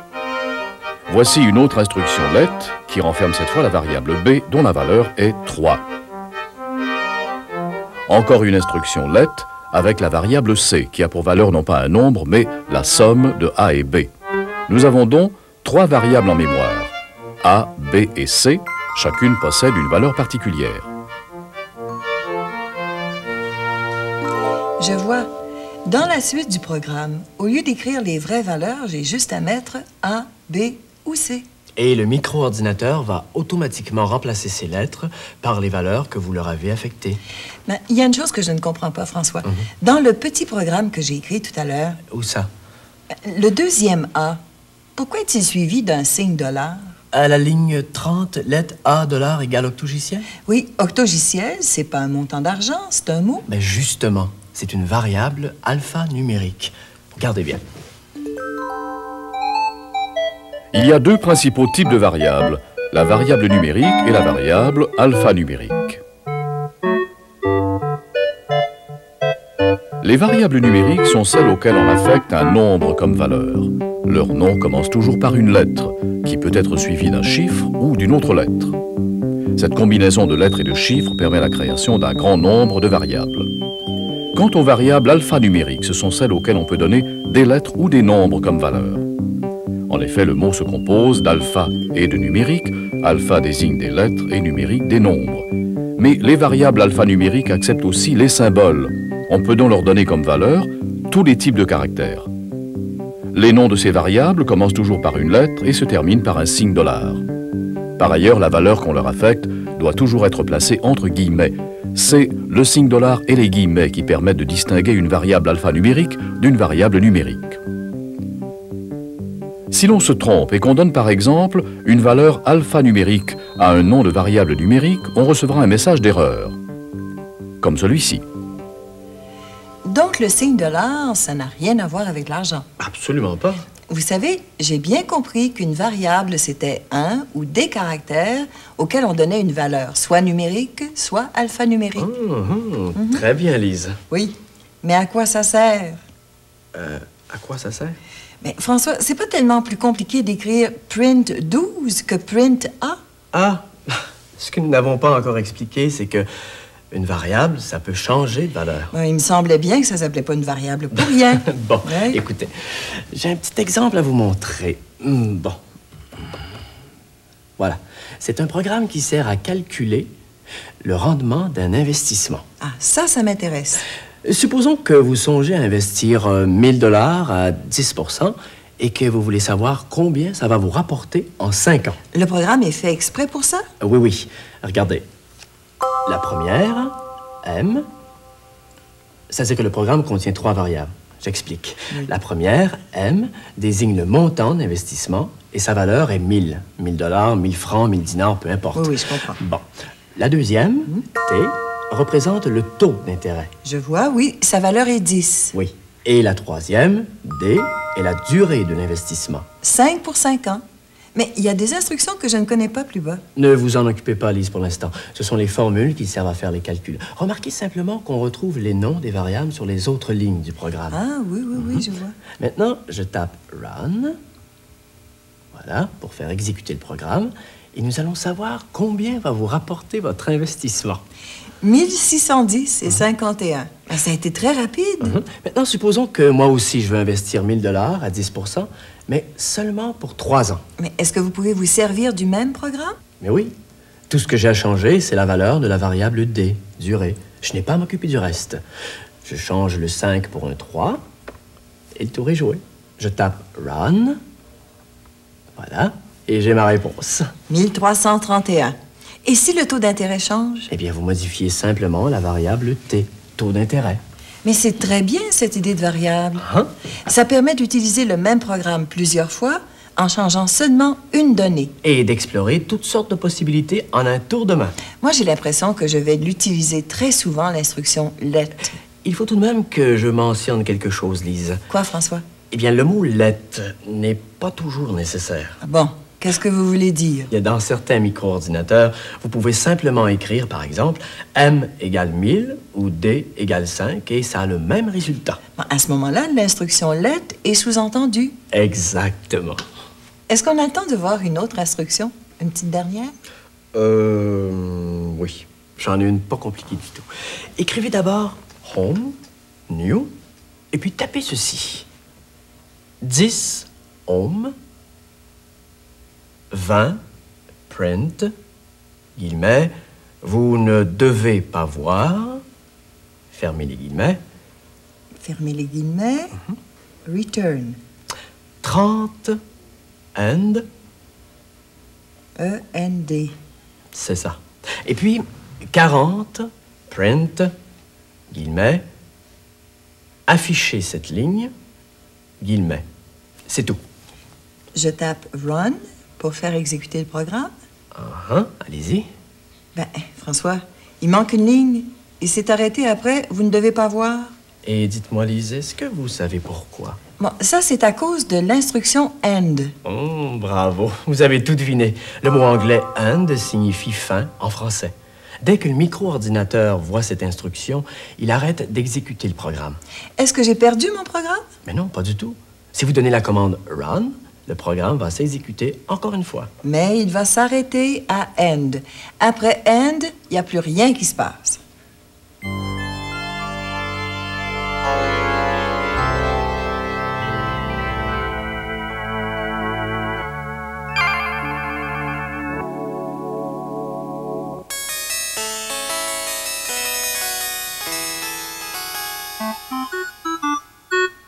Voilà, j'ai écrit un petit message. 20, let, A $ égale programmation, 30 print la leçon 2, 40 print à $, et 50 print est terminé. Et maintenant, run. Oh, superbe, Lise. À la prochaine instruction.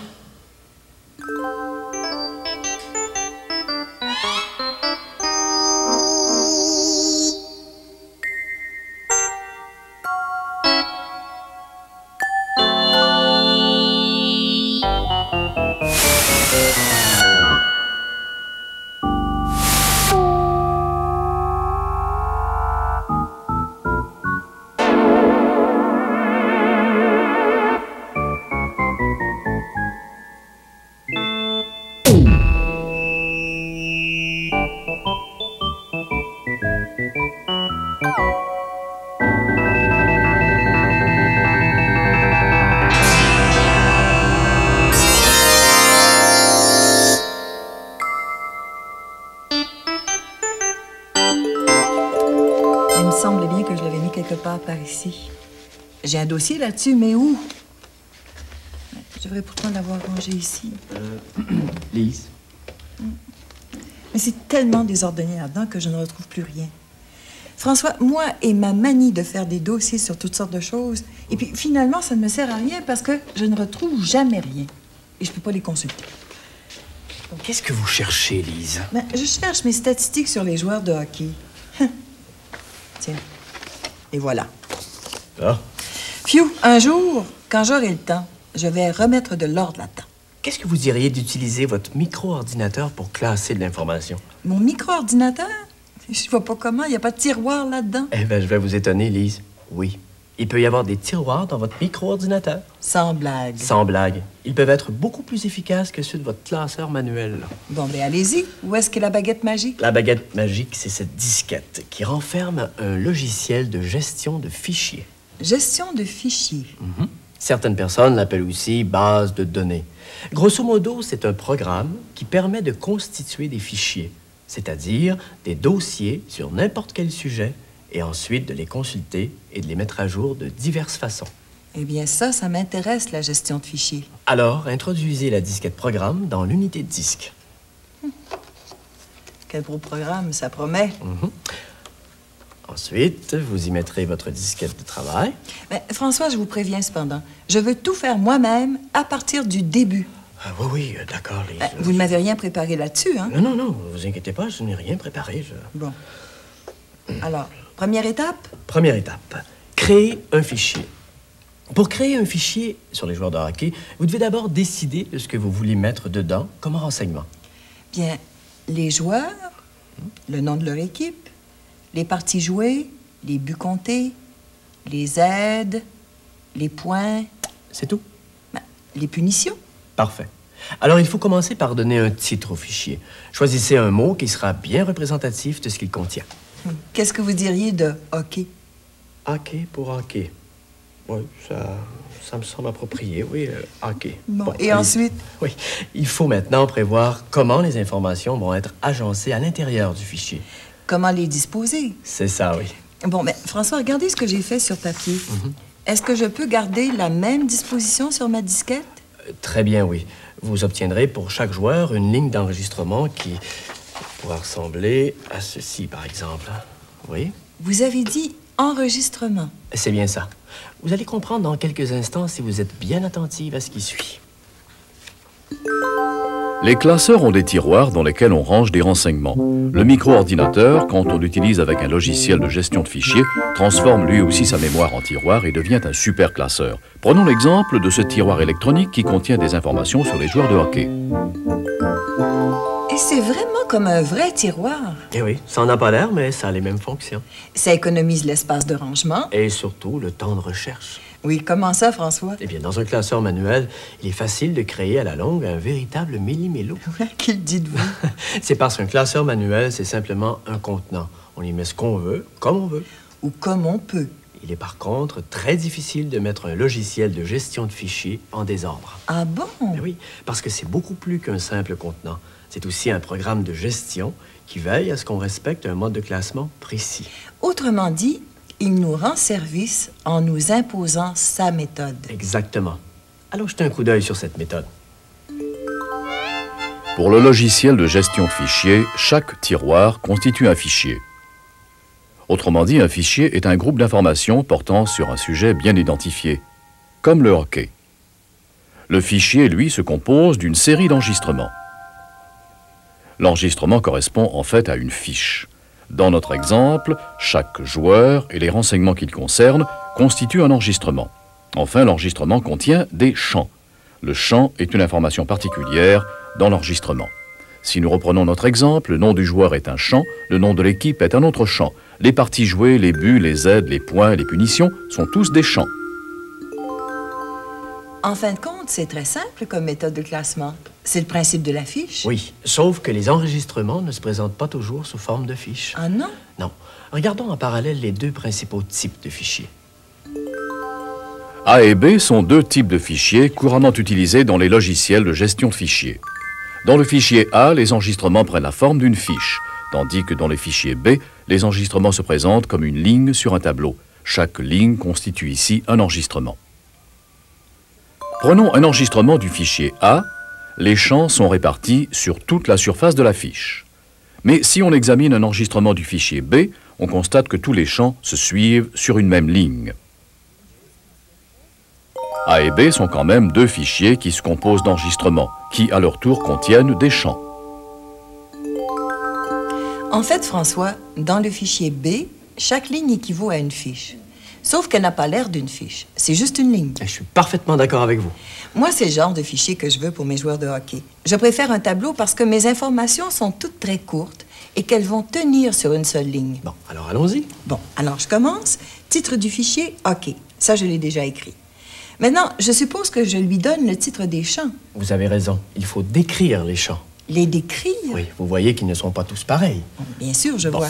D'une part, ils ne sont pas tous de la même longueur. Ça vous prendra beaucoup plus de caractères pour entrer le nom du joueur que celui de l'équipe ou le nombre de buts. Ah oui, évidemment. Surtout avec des noms comme ça. D'autre part, ils ne contiennent pas tous le même type d'information. Regardez, les champs nom et équipe contiennent des lettres, tandis que les autres renferment des chiffres. Tiens, mais c'est vrai, ça. Certains logiciels exigent qu'on leur dise d'avance quel type d'information et combien de caractères on va mettre dans chaque champ. Moi, je trouve qu'ils en demandent pas mal. C'est parce qu'ils font une validation quand on entre les informations. Le logiciel surveille le nombre de caractères et refuse tous ceux qui dépassent la longueur fixée.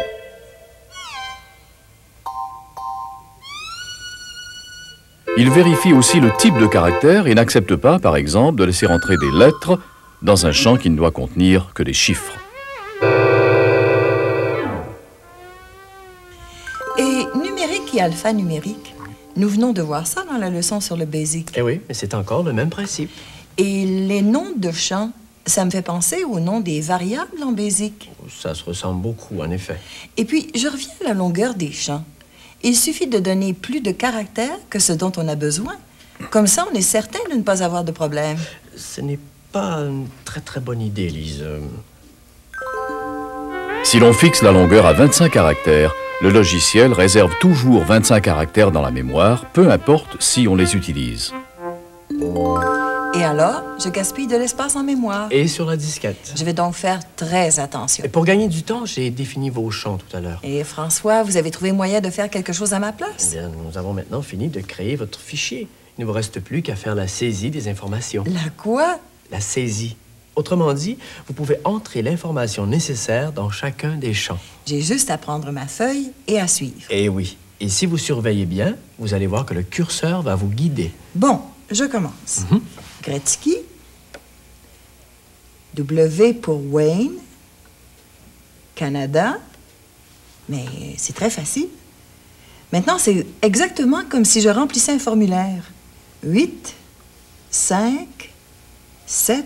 32 bits, affiche, 128 cartes, variable, dossier, téléphone, adresse, index. J'ai cherché midi. À 14 heures. Le rendez-vous du bonheur. Recherche séquentielle, recherche indexée. Trichant enregistrement.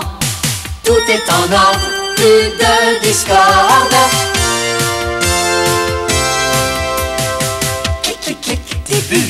bip, bip, bip, arrête. J'ai trouvé 32 bip, bip, bip, 128 cas, arrête. Mais c'est bien beau, ça. Mais ce n'est plus exact. Il y a eu au moins 2 parties depuis. Mes statistiques ne sont plus à date. Nous allons donc faire des mises à jour. On peut faire ça? Bien sûr. Un fichier qui sert vraiment a généralement besoin d'être remis à jour de temps en temps. Qu'est-ce qu'on peut faire exactement comme mise à jour avec le logiciel? D'abord, des modifications, c'est-à-dire remplacer les données qui ont changé. Par exemple, modifier le nombre de punitions après chaque partie? Exactement, Lise. À part cela, vous pouvez faire des ajouts. Autrement dit, ajouter des chants ou des enregistrements quand c'est nécessaire. Si un nouveau joueur est échangé, par exemple, je peux l'insérer parmi les autres? Bien sûr. Vous lui faites un enregistrement. Et qu'est-ce qui arrive quand un joueur accroche ses patins? Quand vous ne voulez plus garder de renseignements sur un joueur, vous détruisez simplement son enregistrement. Comme si je jetais sa fiche au panier. Oui, ça donne exactement le même résultat, oui. Oh, attendez, il faut faire attention de ne pas enlever Gretzky, parce que lui, il n'est pas prêt d'accrocher ses patins. Ah, mais non, c'était juste un exemple pour vous montrer. Vous inquiétez pas, je vais immédiatement le remettre. C'est merveilleux quand même, hein? Moi, dans mes dossiers, je fais toujours des corrections à la main. Mais après un bout de temps, je suis obligée de tout retranscrire parce que ça devient illisible. Eh bien, vous venez de découvrir un autre avantage du logiciel de gestion de fichiers. Bon, bien, je finis de taper toutes mes données et après, je vérifie s'il y a des mises à jour à faire. Quand vous aurez fait toutes les modifications nécessaires, vous aurez fini l'entrée de vos informations et vous pourrez les traiter. On fait aussi du traitement en gestion de fichiers? Quand on fait de la micro-informatique, Lise, on fait toujours du traitement. Rappelez-vous, entrée, traitement, sortie. Oui, mais je ne vois pas. Alors, ouvrez bien vos yeux et vos oreilles. Lorsqu'on utilise un logiciel de gestion de fichiers, on exécute 3 grandes étapes, l'entrée, le traitement et la sortie. L'entrée comporte 2 opérations distinctes. Tout d'abord, la création d'un fichier, c'est-à-dire la définition de sa structure. Créer un fichier, c'est d'écrire ce qu'on veut comme enregistrement et comme chant, mais sans rien mettre dedans. C'est ça, Lise. C'est juste donner leur titre, leur longueur, leur disposition. Exactement. Ensuite, on passe à la saisie des données. C'est là qu'on remplit nos champs. La saisie consiste à introduire toutes les données dans le fichier. Par la suite, on peut faire les modifications et les mises à jour nécessaires. Le traitement comprend diverses opérations qui permettent de consulter le fichier, au complet ou en partie, d'interroger le logiciel, c'est-à-dire lui demander de rechercher certaines données, ou encore de les trier dans un ordre particulier.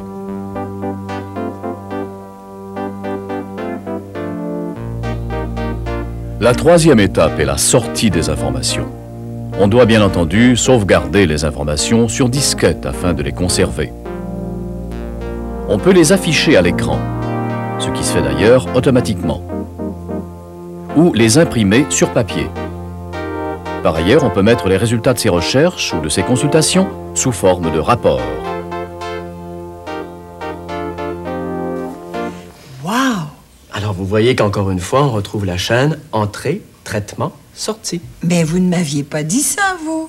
Je vous ai pas dit quoi? Qu'en plus de pouvoir afficher les renseignements et les regarder à l'écran, je pouvais aussi poser des questions au logiciel, faire des recherches. Ben oui, c'est un autre avantage de la gestion de fichiers. Je peux lui demander de me trouver certaines informations et de me les montrer. Bien sûr, c'est à cela que ça sert. Je peux demander, par exemple, quels sont les joueurs qui ont plus de 10 points. Et le logiciel va afficher la réponse à l'écran presque instantanément. Mais ça parle au diable. C'est encore bien plus pratique que je ne pensais. Attendez de voir. Même plus besoin de chercher moi-même, François. Bon, alors, qu'est-ce que je vais demander? Attendez un peu, Lise. Vous n'avez pas encore terminé la saisie de vos informations. Oh, vous avez raison. Je ferais mieux de tout entrer avant de commencer à faire des recherches. Et puis, n'oubliez pas, vous avez certaines mises à jour à faire. Hein? C'est vrai, ça. Oui. Prenez le temps d'entrer votre fichier comme il faut. Et nous verrons comment le consulter la prochaine fois. Bon, eh bien, je finis ça. Mais je vous préviens, la prochaine fois, j'arrive avec toute une liste de questions à poser au logiciel. Parfait, Lise. Alors, je vous attends pour la consultation de votre fichier. Et en attendant, si vous permettez, je vais en profiter pour faire un peu de ménage. 32 bits, 128 cas. Je laisse tomber ma plume, bip, l'écran s'allume. Je rentre la disquette, il avale d'une traite. Mon cerveau résonne, l'ordinateur besogne. C'est un mariage de raison. 32 bits, affiche, 128 cas, variable, dossier, téléphone, adresse, index. Je cherche midi. À 14h. Le rendez-vous du bonheur. Recherche séquentielle, recherche indexée. Trichant enregistrement. Tout est en ordre, plus de discorde. Clic, clic, clic, début. Bip, bip, bip, arrêt. J'ai trouvé 32 bits début, 128 cas, arrêt. 32 bits début, 128 cas, arrêt. Je laisse tomber ma plume, bip, l'écran s'allume. Je rentre la disquette, il l'avale d'une traite. Mon cerveau résonne, l'ordinateur besogne. C'est un mariage de raison. 32 bits début, 128 cas, arrêt.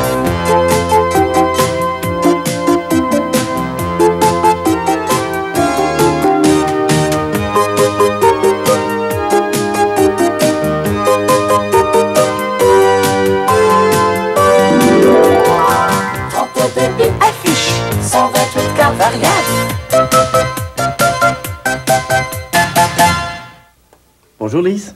Bonjour. Vous savez ce que je fais, François? J'essaie de compter le nombre de mots que je connais en Basic. Vous voyez, votre vocabulaire Basic est déjà pas mal étendu. Et après seulement 3 leçons. Croyez-vous que bientôt je pourrai parler Basic couramment? Oui, avec un peu de pratique, sûrement. Vous savez, apprendre un langage de programmation, c'est un peu comme étudier une langue. Bon, il faut de la pratique. Qu'est-ce que nous avons au programme, François, aujourd'hui? Aujourd'hui, vous allez faire un grand pas en avant. Ah oui? Qu'est-ce qu'on fait? Vous allez apprendre à converser avec votre micro-ordinateur.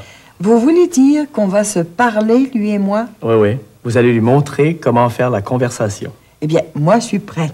Vous savez quoi faire avant de commencer? Je fais New et Home pour vider la mémoire et l'écran et commencer avec du neuf. Bravo, Lise.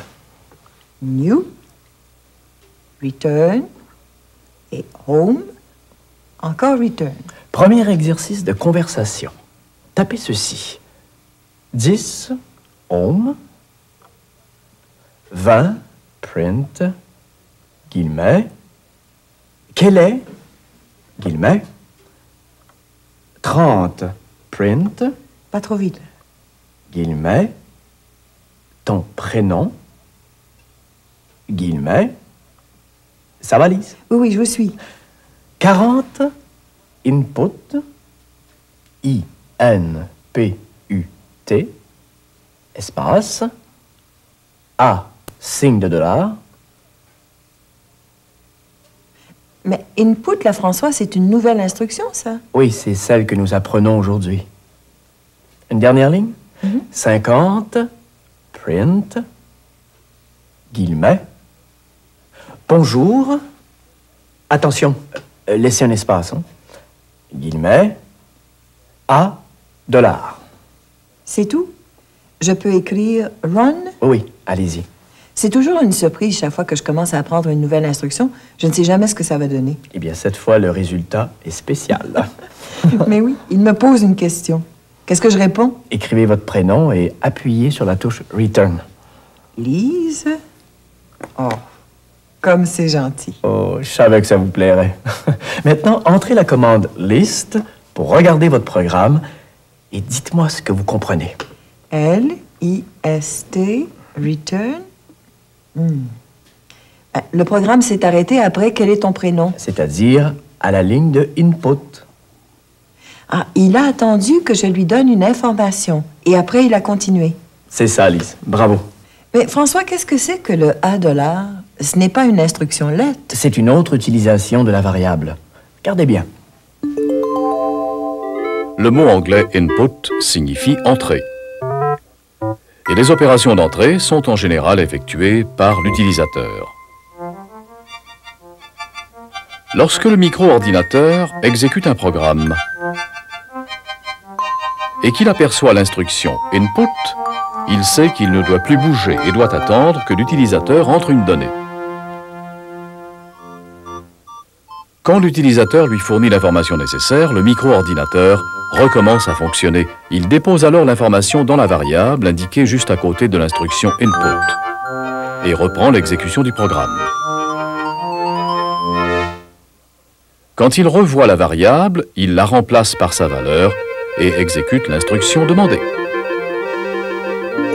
Comme ça, on utilise aussi des variables avec l'instruction « Input ». Oui, et ce sont exactement les mêmes types de variables. J'ai reconnu le signe de $. Dans notre programme, nous avons choisi une variable alphanumérique avec un signe de $, parce que la valeur qu'on va lui donner sera un mot.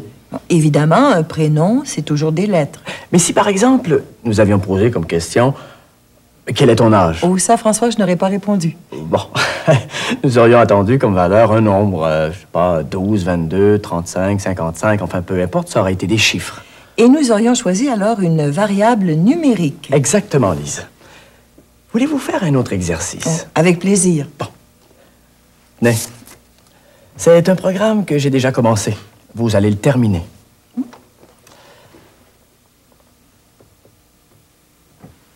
Mais François, le début est pareil à l'autre. Quel est ton prénom, input, et la variable alphanumérique? Oui, mais à partir d'ici, c'est différent. Ce programme fait la somme de deux nombres. Entrez un premier nombre de votre choix, input A. Vous voyez que la variable A est numérique parce qu'on lui demande d'entrer un nombre. Ah oui, je vois. Entrez un deuxième nombre de votre choix. Là, c'est moi qui continue. Oui, oui. Et qu'est-ce qu'il nous faut maintenant? L'instruction input pour qu'on puisse entrer le deuxième nombre. Parfait, Lise. Et ce sera quel type de variable? Une variable numérique. Voilà. Allez-y. Donc, 130, input, et je vais l'appeler B. Bon. Nous avons demandé à l'utilisateur d'entrer son prénom et deux nombres. Qu'est-ce qu'on doit faire maintenant? Les additionner. Bravo. Je vais vous suggérer une façon de procéder. Tapez 140, let, C. Oui, une instruction let. Là, François, on définit une autre variable. Oui, Lise. Let, C, égale A plus B. A plus B, là, je comprends. Bon, maintenant, 150, print, A, $, guillemets, espace, la somme est, guillemets, et une dernière ligne, 160, print, C. On l'essaye? D'accord. Run. Quel est ton prénom? François, il n'y avait pas de point d'interrogation dans le programme? Vous avez raison, Lise.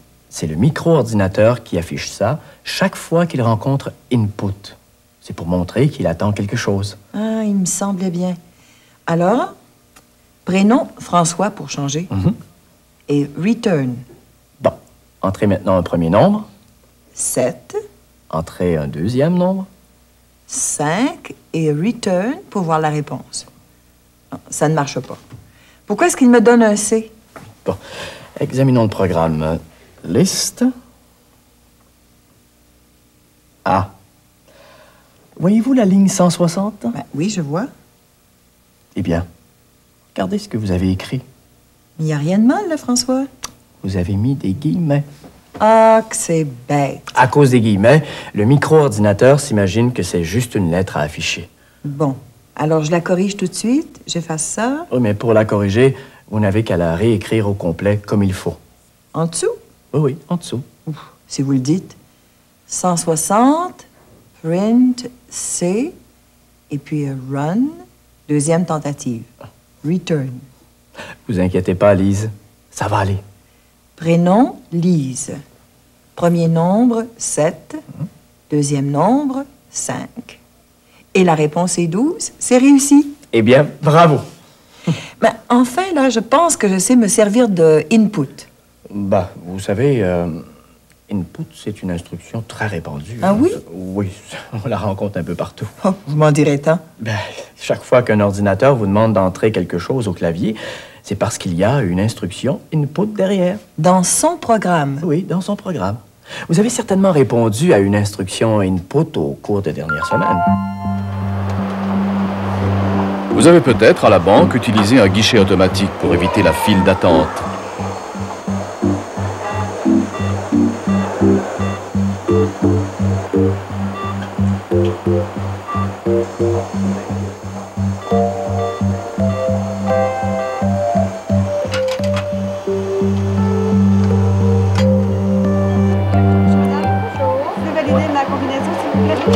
Vous avez tenté votre chance à la loterie.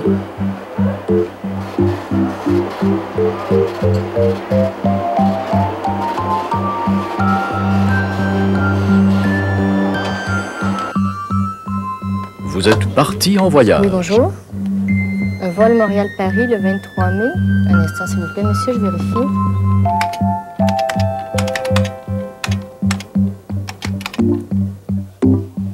J'ai un départ de Mirabel à 19h35, arrivé à Charles de Gaulle à 8h25 avec Air Canada. Vous êtes amusé dans une arcade.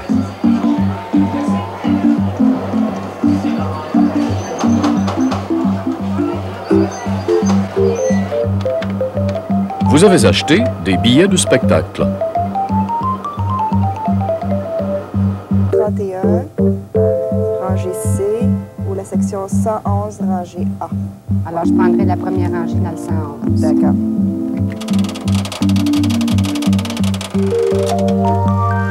François, j'aimerais ça qu'on voit une autre instruction. Non, nous n'apprenons pas d'autres instructions, mais je peux vous montrer quelques trucs, Lise. Volontiers. Comme le français écrit, le langage basique possède des signes de ponctuation. Les principaux sont les 2 points, la virgule et le point-virgule. Je suppose qu'ils n'ont pas la même utilité qu'en français. Pas tout à fait, non. Prenons les 2 points, par exemple. Ils servent à placer plusieurs instructions sur la même ligne de programme. Essayez ceci. Tapez d'abord la commande new, puis 10 home, 20 print, guillemets, bonjour, guillemets, 30 print, guillemets, Lise, guillemets. Je l'exécute? Oui, oui, allez-y. Alors, run, return. Bon, et ensuite? Tapez encore une fois new, et puis 10 home, 2 points, print, guillemets, bonjour, guillemets, et puis 20 print, guillemets, Lise, guillemets. Ça va donner la même chose? Eh oui, en effet. Vous voyez que les 2 points permettent de sauver de l'espace. Ben, ça doit surtout être utile dans les longs programmes, ça, François. Essayons maintenant la virgule. Utilisée avec l'instruction print, la virgule a un effet sur l'affichage à l'écran. Qu'est-ce que je tape? Encore new? Oui. Puis 10 home. Après 20 print.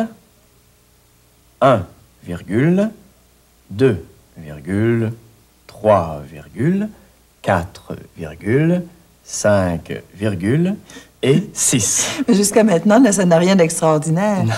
Run. Eh bien, si je m'attendais à ça. Eh oui, la virgule permet d'afficher les choses en colonne. Et le point-virgule? Je vous le laisse découvrir. Tapez 10 home, 20 print, guillemets, imprime, guillemets, point-virgule, 30 print, guillemets, sur la même, guillemets, point-virgule, 40 print, guillemets, ligne, guillemets. Ah oui, je pense que j'ai deviné, François. Run. C'est ça. Mais vous voyez qu'il manque des espaces entre les mots. Ben, c'est parce que je n'ai pas laissé d'espace avant les guillemets. Exactement, Lise. Ben, je vais remédier à ça, François. Et si ça ne vous fait rien, j'aimerais ça réessayer les trucs que nous venons de voir. Eh bien, allez-y. Amusez-vous.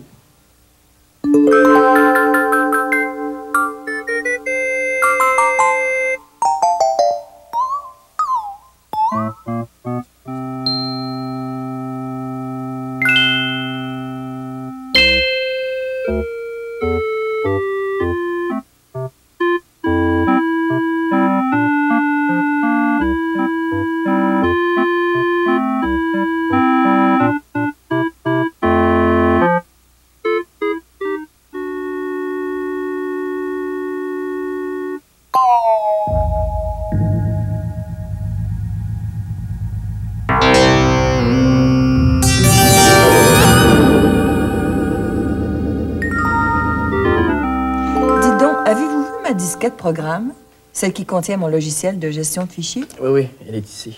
J'ai mis un frein d'accès dessus. Ben, vous voulez pas que je m'en serve? Au contraire, Lise, mais je vais vous empêcher de la détruire par erreur. Ouf. Oui, le frein d'accès, c'est un petit collant qui vous empêche d'aller écrire sur votre disquette. Mais je peux quand même la faire lire dans mon micro-ordinateur. Ben, bien sûr. Ah, bon? Oui, oui. Mais vous savez, François, j'ai bien travaillé depuis qu'on s'est vu la dernière fois. Bon, bien. Est-ce que c'est votre fichier hacké, ça? Ben, oui, c'est ma disquette de travail. J'ai fait quelques petites mises à jour dessus, et puis je l'ai sauvegardée sur cette disquette. Bon. Alors, montrez-moi ça, Lise. Maintenant, François, là, je vous préviens, on passe à l'interrogatoire. Vous m'aviez dit qu'aujourd'hui, je pourrais poser des questions. Ah oui, vous avez hâte de consulter votre fichier, hein? Ben, j'ai surtout hâte de savoir quel genre de questions je peux lui poser, et surtout jusqu'où je peux aller. Très bien. Alors, dites-moi, qu'est-ce que vous aimeriez savoir? Combien d'aides à Neil Broughton? Bon, c'est une question facile, parce que vous connaissez le nom du joueur. Tout ce que vous avez à demander, c'est R pour recherche. R, oui. Nom égal Broughton. N. Pas trop vite, là. Broughton. N pour Neil. Oui. Return. Et vous obtenez son enregistrement. Si vite? Oui. Essayez une recherche un peu plus complexe maintenant, Lise. Oh, attendez. J'en ai une. Quels sont les joueurs qui ont joué moins de 8 parties et qui ont plus de 5 points? Bon. Cette fois, on ne connaît pas le nom du joueur. Ce qu'on sait, c'est que le champ « partie jouée » doit être plus petit que 8. C'est ça, hein? Oui, et les points plus élevés que 5. Bon. Alors, regardez bien ce que je demande. Recherche. Voilà. Partie jouée plus petit que 8. Hein? Et point plus grand que 5. C'est tout? Et voilà. Oh, dites donc, François, c'est ce que j'appelle ne pas perdre son temps, hein? Vous pourriez aussi demander un rapport. Ça ressemble à quoi, un rapport, dans notre cas? Par exemple, vous demandez « Donne-moi tous les joueurs qui ont 5 buts ou plus. » Ah oui? Et oui, vous obtenez la réponse à l'écran. Et vous pouvez aussi la faire imprimer. Oh, je pense que je vais essayer. Je suis peut-être trop curieuse, François, mais comment ça marche en dedans pour qu'il trouve la réponse si vite? Pour trouver une information dans un fichier, les logiciels emploient l'une ou l'autre de deux méthodes, la recherche séquentielle et la recherche indexée séquentielle. C'est un peu ce qui se produit lorsque nous cherchons un article dans un journal. Nous pouvons lire le journal du début, page par page, jusqu'à ce que nous trouvions l'article en question.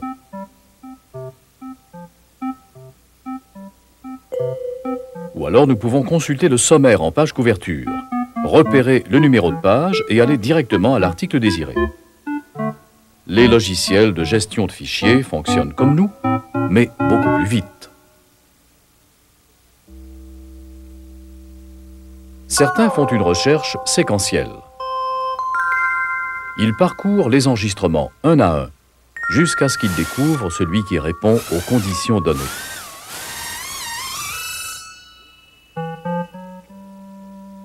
D'autres font une recherche indexée séquentielle. Ils commencent par regarder l'index qu'ils ont déjà créé à partir d'un ou plusieurs champs, trouvent l'enregistrement qui satisfait aux critères de recherche et vont tout de suite extraire l'information. Cette méthode plus rapide est surtout utile dans le cas des fichiers volumineux. C'est ça que ça donne. Un rapport. Ben, François, comme vous l'aviez suggéré, j'ai demandé au logiciel de trouver tous les joueurs qui ont compté au moins 5 buts. Et j'ai fait imprimer le résultat. Pas mal, n'est-ce pas? Est-ce que je pourrais, François, aussi poser une question comme quel est le joueur qui a le plus grand nombre de punitions? Oui, vous pouvez. Mais dans ce cas, il faut faire un tri plutôt qu'une recherche. Un tri. Oui, vous demandez au logiciel de classer les joueurs par ordre décroissant de punition. Et le premier de la liste est celui que vous cherchez. Comme ça, je peux faire des tris. Avec le logiciel que nous avons ici, oui. Je pense à quelque chose. Je pourrais faire un fichier pour tous les membres de mon club, le Club Optimum. Vous pourrez aussi les classer dans des ordres différents, selon ce que vous voulez savoir. En ordre alphabétique, en ordre d'ancienneté. Une chose qui me serait très utile, François, ce serait de faire une liste des membres par ordre de date de naissance. Eh bien, il n'y a pas de problème, Lise, mais pourquoi? Oui, parce qu'on envoie toujours une carte aux membres le jour de leur anniversaire. Oh! Eh bien, vous n'êtes jamais à court d'idées, vous, hein? Madame la Présidente. Comme les gens que nous avons rencontrés, d'ailleurs. Depuis bientôt 1 an, j'utilise un fichier pour classifier mon matériel musical. Il me fallait trouver un moyen pratique et relativement rapide aussi de classer ce répertoire vocal. Et tant qu'à se donner toute cette peine-là, je voulais pas que ce travail-là soit à refaire dans 2 ou 3 mois. Alors, j'ai informatisé mon système de disques de façon à pouvoir classer mes longs jeux selon 3 champs possibles, soit les titres d'albums, les interprètes ou les styles de musique. L'avantage, c'est qu'avec plusieurs centaines de longs jeux, je peux trouver rapidement un album, soit par le titre ou par le style de musique, alors qu'ici, physiquement, ils sont classés par interprète. Mais qu'est-ce que c'est que ça? Venez donc voir, François, il se passe des choses étranges sur mon écran. Insérer disquette programme. Tiens, tiens. Est-ce que vous comprenez quelque chose? Ma disquette programme, je l'ai déjà fait lire tantôt. Ah, mais qu'est-ce que vous essayez de faire au juste? Je voulais trier mes joueurs de hockey par ordre de punition. Ah! C'est normal?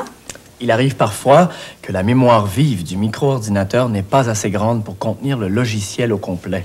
Ah, c'est ce qui se passe dans le moment.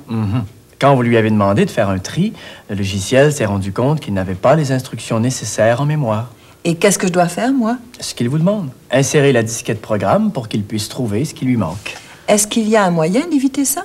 Il faut avoir 2 unités de disque, de façon à pouvoir laisser la disquette programme en permanence dans une. Ah, bon? Eh bien, je crois qu'il est temps de donner quelques conseils d'achat. La première chose à faire, avant même d'aller voir les logiciels qui sont disponibles, est de se poser certaines questions. Bon, qu'est-ce que je veux classer? Et qu'est-ce que je veux faire de l'information une fois classée? En fait, il faut identifier ses besoins. Et je vois que vous avez bien appris votre leçon. Je suis étudiante à la maîtrise et au moment d'établir les bases de mon projet de mémoire, j'ai décidé de monter un fichier à l'intérieur duquel j'introduirais une bibliographie commentée.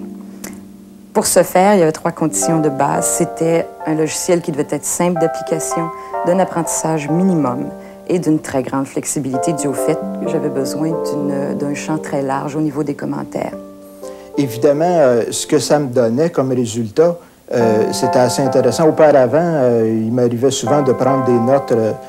J'identifiais un champignon, puis je notais ça soit dans un calepin, ou même il m'est arrivé d'en noter en marge de des livres en crayon mine. Ça fait que finalement, ça faisait assez mon affaire d'avoir un fichier bien en ordre dans lequel je peux placer toutes mes identifications et ensuite pouvoir les faire sortir par l'imprimante et en avoir une liste aussi écrite. L'important pour moi, c'est de pouvoir mettre beaucoup d'informations dans chacune des fiches, car j'ai 14 champs ou paramètres qui peuvent me servir pour des recherches éventuelles. 32 bits affiche, 128 cartes variables, dossier téléphone, adresse index. J'ai cherché midi. À 14 heures. Le rendez-vous du bonheur. Recherche séquentielle, recherche indexée. Trichant enregistrement. Tout est en ordre, plus de discorde. Clic, clic, clic, début.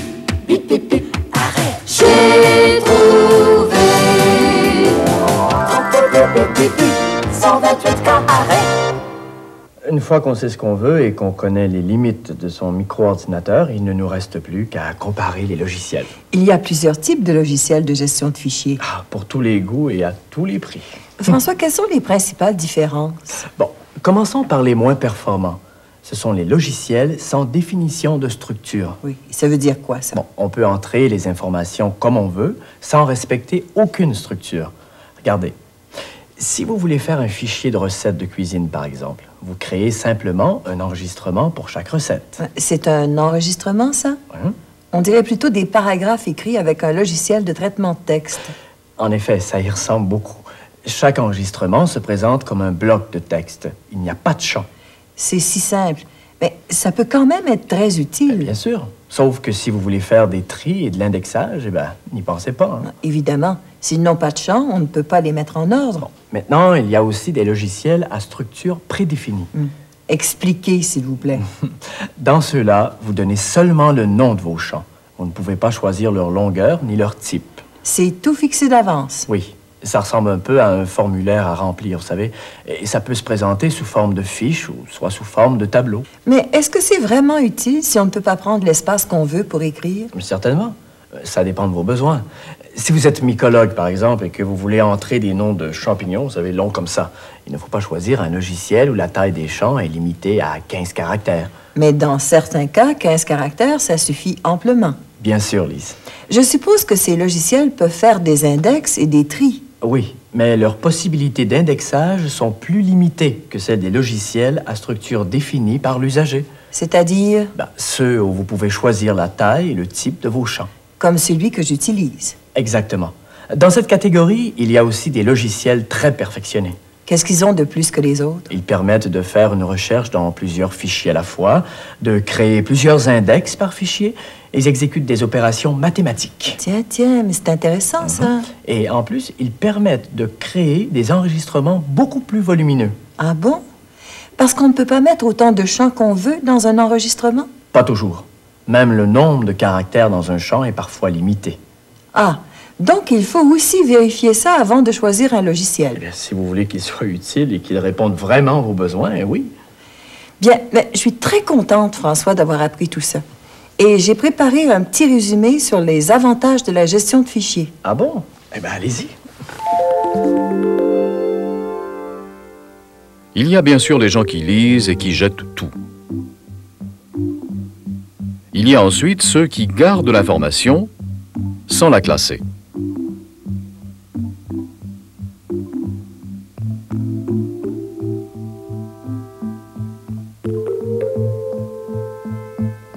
Puis il y a ceux qui classent l'information, mais qui ne peuvent guère s'en servir.